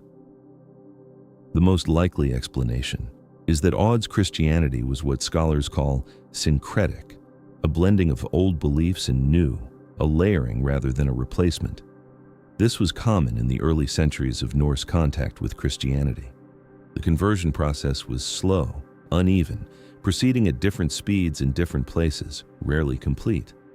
Many of the early Norse Christians continued to honor the old gods alongside the new one, continued to practice traditional rituals even while accepting baptism, continued to believe in elves and dwarves and land spirits even while praying to Christ. Aud may have been genuinely Christian in some meaningful sense. She sought out baptism, she prayed, she associated herself with the cross. But she was also a Norse woman of the 9th century, raised in a world saturated with the old beliefs, married into families that honored the traditional gods, surrounded by people who saw ship burial as the appropriate way to honor a great person's death. Her Christianity did not erase her Norse identity. It coexisted with it, sometimes awkwardly, sometimes gracefully, in the way that new beliefs always coexist with old ones in the minds of people who live through periods of religious transition. Or perhaps the decision was not hers at all. Perhaps she specified a Christian burial, prayers and a cross and orientation toward the east, and her descendants ignored her wishes and buried her in the traditional manner anyway. This would not have been unusual. The living often overrule the dead in matters of burial, especially when the dead person's wishes conflict with community norms or family expectations. Aud's followers were not all Christians. The sagas mention specifically that some of them were, but the implication is that others were not. Her grandson Olaf Feilan, who inherited Famur and would have overseen her burial, may not have shared her faith. The other powerful settlers in the region, with whom the Famur community needed to maintain good relations, were largely pagan. A fully Christian burial might have seemed strange, inappropriate, insufficiently respectful of a woman who had been so important. The ship burial, with its standing interment and its pagan resonances, might have been the community's way of honoring Aud according to the standards they understood, regardless of what she herself might have wanted. We cannot know which of these explanations is correct. The sources do not tell us what Aud wanted, only what she got. What she got was a ship burial on a headland overlooking the sea, her body standing in the vessel, the mound raised over her to mark the spot for generations to come. The location was significant. Burial mounds in the Norse tradition were not randomly placed. They were positioned to be seen, to mark the landscape, to remind the living that the dead were still present. A mound on a headland, visible from the water, announced to everyone who sailed past that this was Aud's land, that she was buried here, that her claim extended beyond her death. Ships approaching Breidafjordur would have seen her mound against the sky, a silhouette on the headland, a marker of ownership and authority. Even in death, she was watching the sea.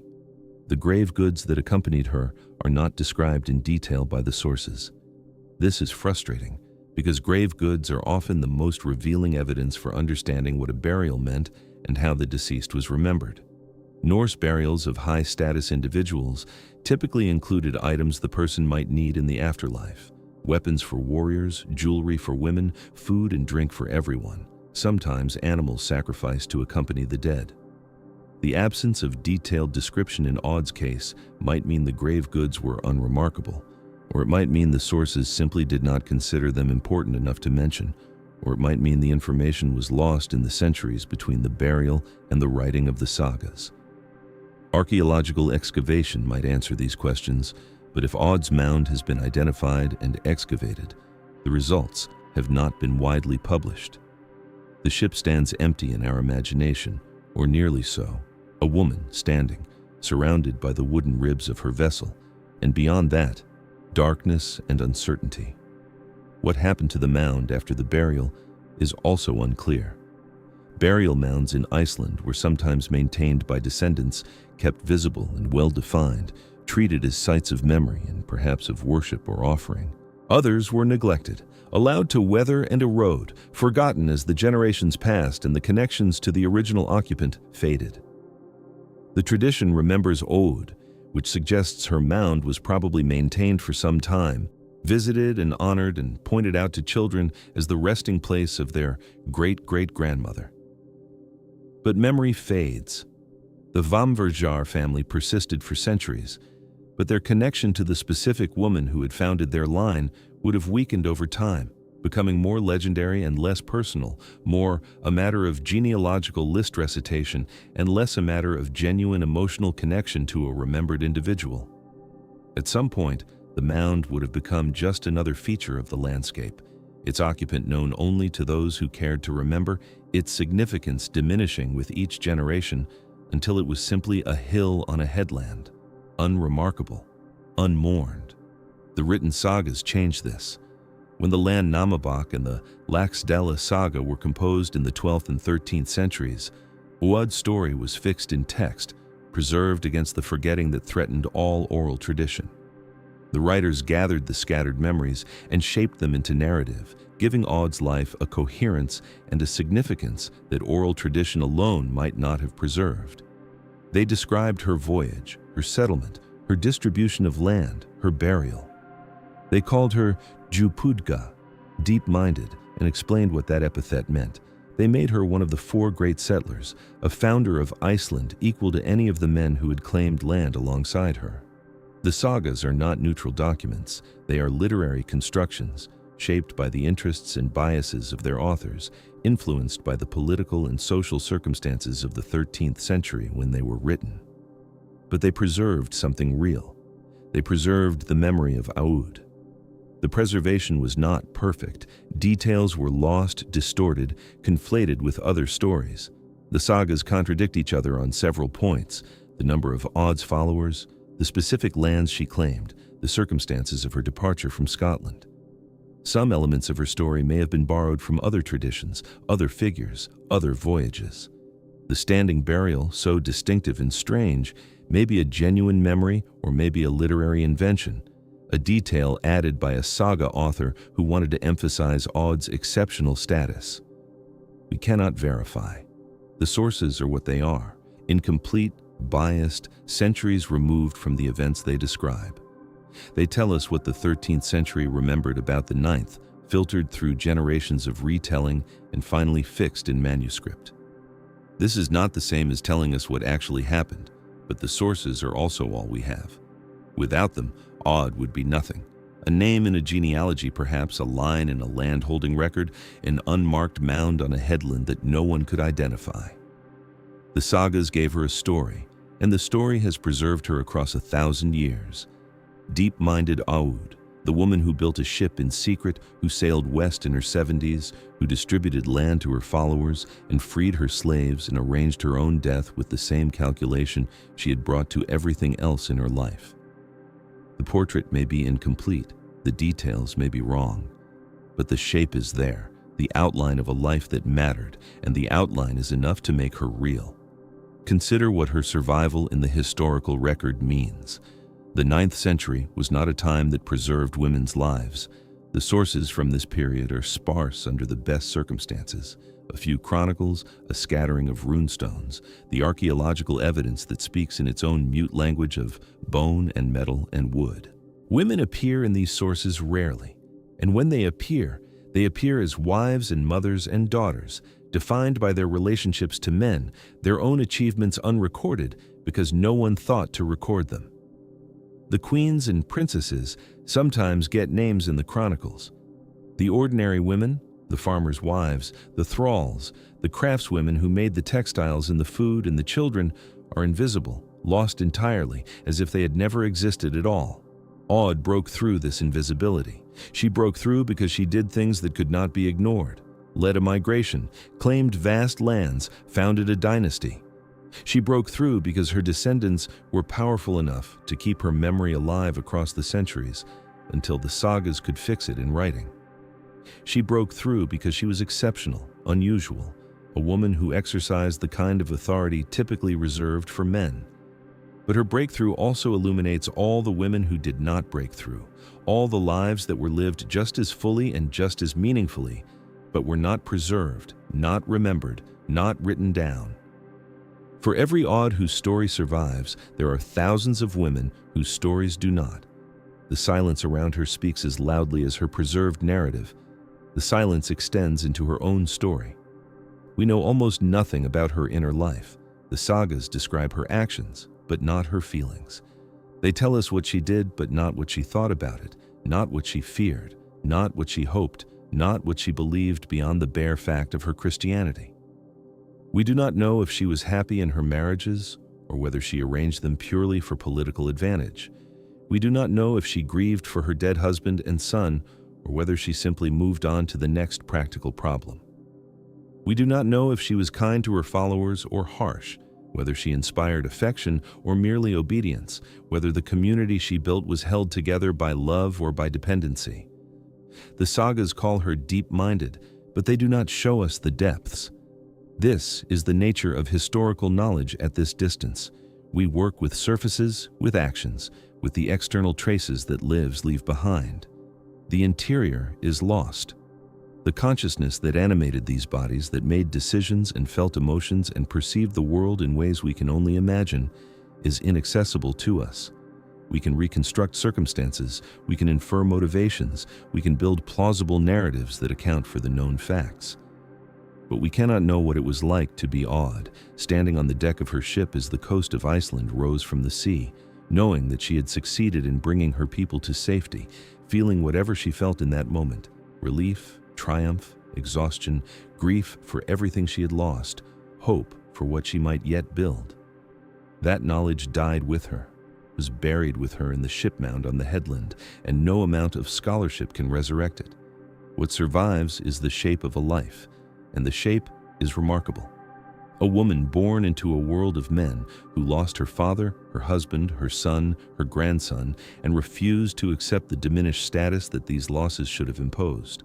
A woman who saw what needed to be done and did it, who built when she could have merely endured, who thought beyond her own lifetime to the generations that would follow. A woman who crossed the North Atlantic at an age when most people in her world were already dead, who claimed land in a new country and distributed it with a generosity that suggests she understood what community required, who arranged her own death with the same competence she had brought to her life. The ship mound stands on the headland still, or once stood there, or perhaps has eroded into the sea along with so much else that time has taken. The landscape of Breiðafjörður remembers her in place names and family traditions, in the descendants who can trace their lineage back to her through 1,000 years of marriages and births and deaths. The sagas remember her in their pages, read and studied and translated into languages she never knew existed, carrying her story to audiences she could not have imagined.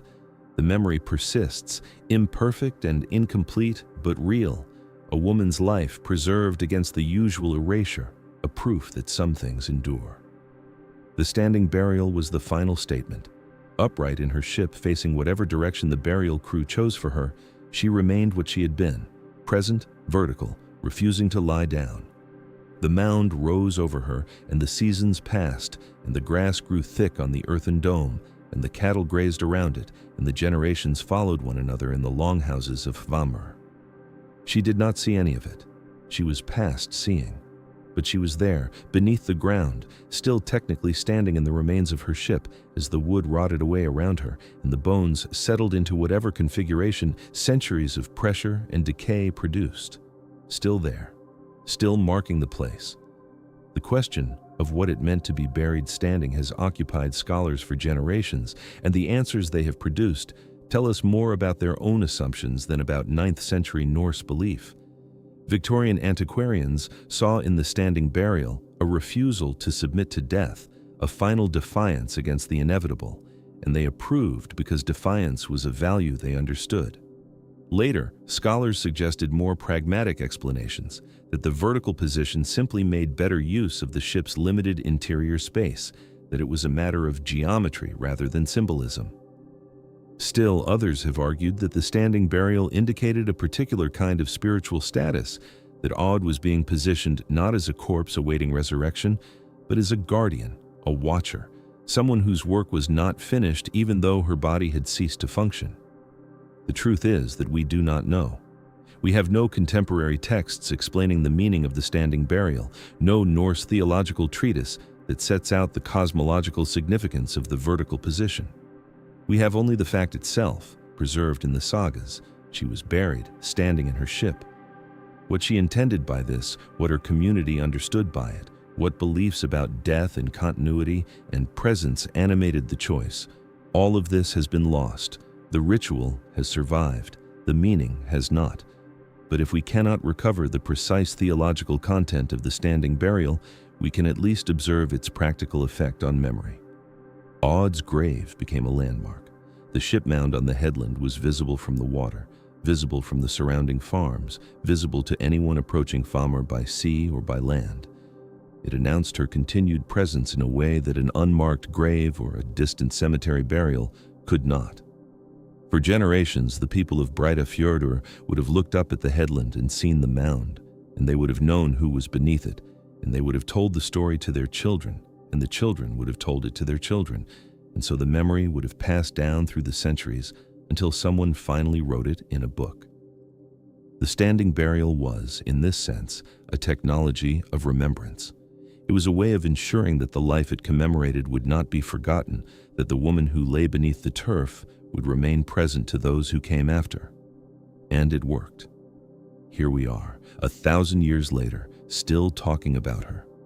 The mound itself has long since vanished from the landscape. Time has taken it, as time takes everything. The exact location is no longer known with certainty. Archaeological surveys have been conducted, theories have been proposed, but no one has found definitive evidence of the ship burial that the sagas describe. This is not unusual. Most early medieval graves in Iceland have been lost to erosion, to agriculture, to the simple accumulation of centuries. The soil shifts, the coastlines change, the landmarks that once fixed locations in memory are themselves forgotten or transformed. If Aud's mound still exists somewhere beneath the grass of Vamr, it has not yet been found. If it was destroyed by the sea or by human activity, no record of the destruction survives. We are left with the text, with the saga's description of what was done, without the physical evidence that might confirm or complicate the account. This absence troubles some readers. They want proof, they want archaeology. They want the satisfaction of knowing that the story they have been told corresponds to something that actually happened in the material world. But the absence may itself be instructive.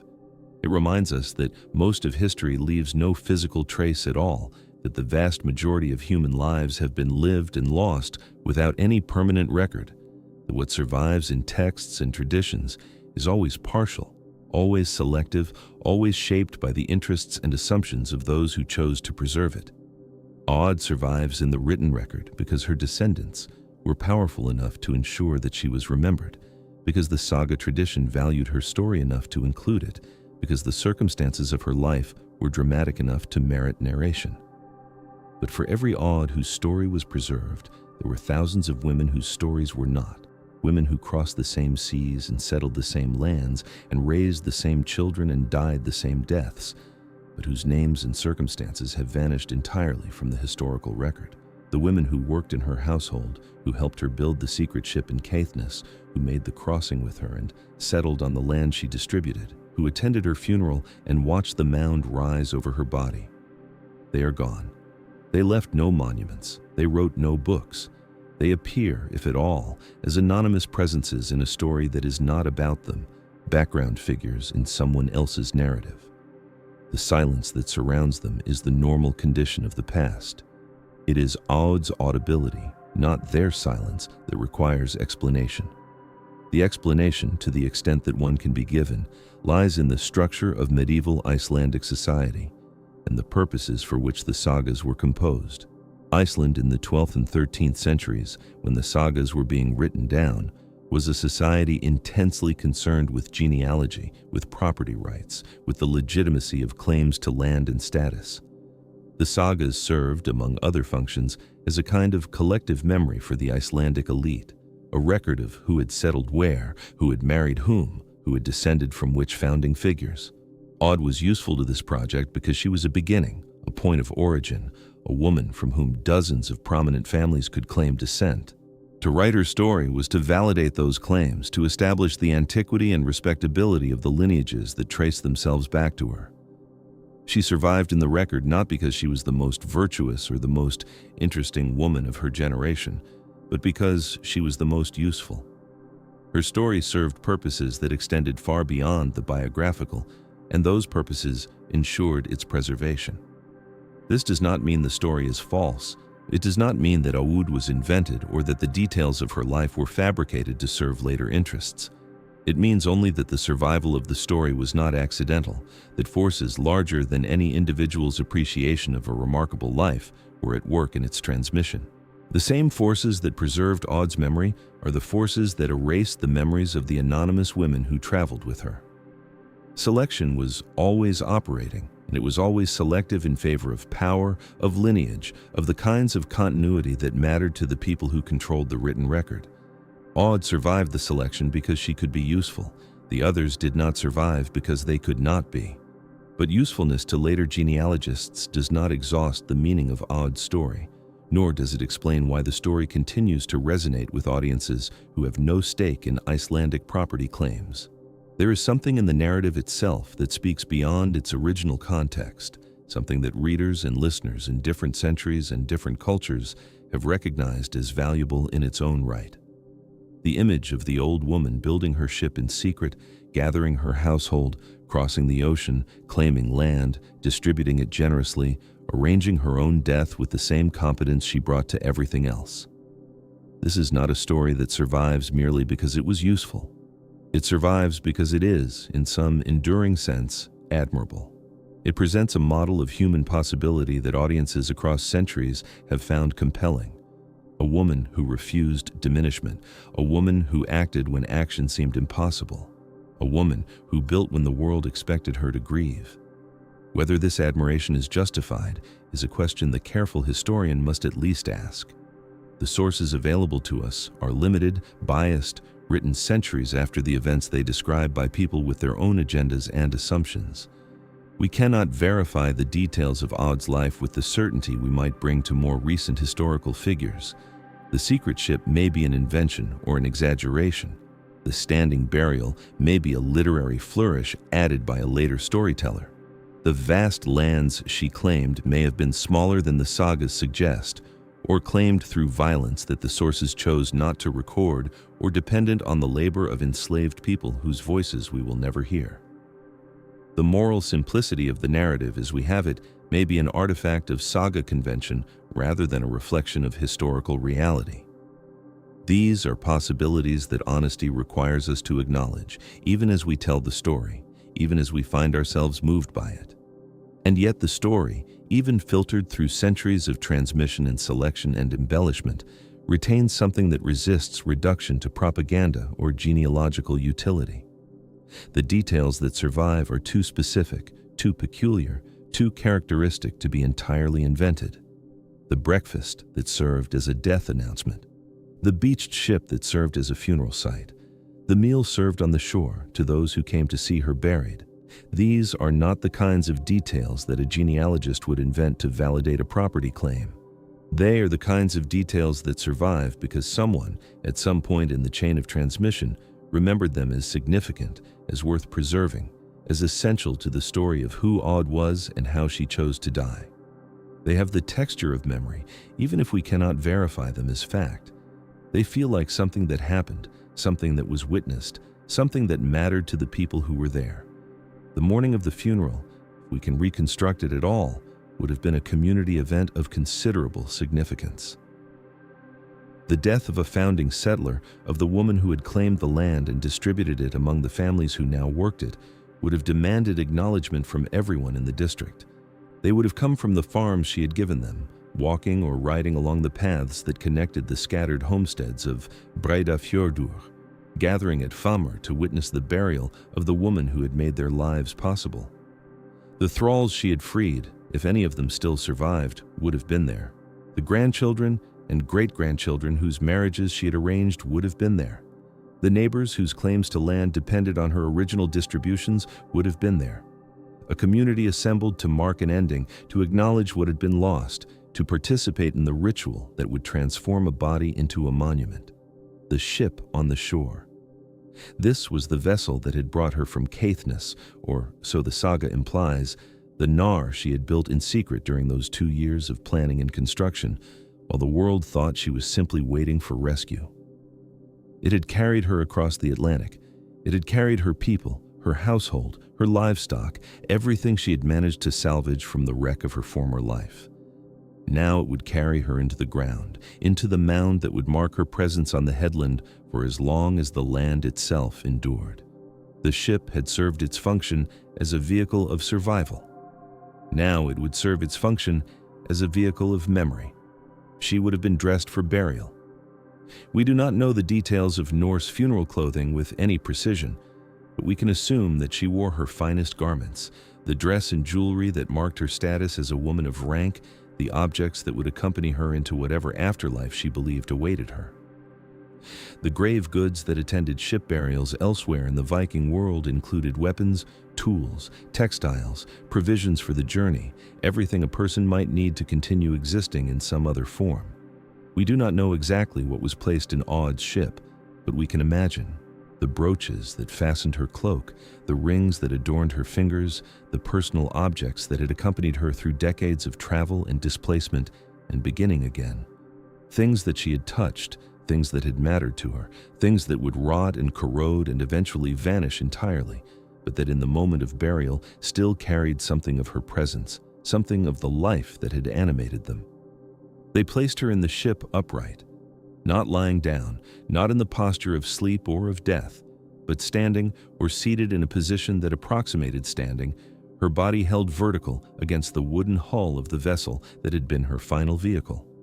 The posture was deliberate. It meant something, even if we can no longer say exactly what. It said, "She does not lie down." It said, "She remains present." It said, "Even in death, she is not diminished." Whether these are the meanings her community attached to the posture or meanings we have projected onto it from our own assumptions about defiance and dignity, we cannot know. The gesture survives. The intention is lost. The mound rose over her. Dirt and stone piled higher and higher, covering the ship, covering the body, creating the artificial hill that would mark her grave for generations. The labor would have taken days, perhaps weeks, the entire community participating in the construction of the monument that would commemorate its founding. They were building something that would outlast all of them, a permanent marker on the landscape, a way of saying, "Something happened here. Someone is buried here. Remember this place." The mound was not merely a grave, it was a statement, it was a claim. It was a way of anchoring memory to geography, of ensuring that the story of Aud would be told as long as people looked up at the headland and asked, "What is that hill? Who is buried there? Why does it matter?" The grass grew, the seasons turned, the snow came and melted and came again. The descendants who had inherited the lands she distributed lived their lives, married, had children, quarreled, reconciled, aged, died, were buried in their own graves that have also been lost to time. The mound remained visible on the headland, a reminder of beginnings.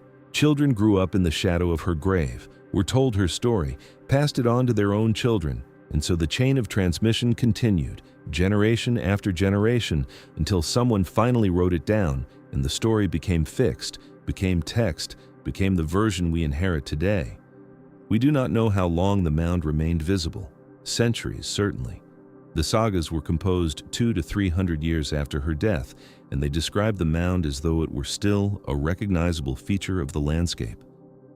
At some point thereafter, it must have begun to erode, to flatten, to blend back into the surrounding terrain. The sea that shaped the Breiðafjörður coast may have taken it. Agricultural activity may have disturbed it. Simple entropy may have worn it down to nothing.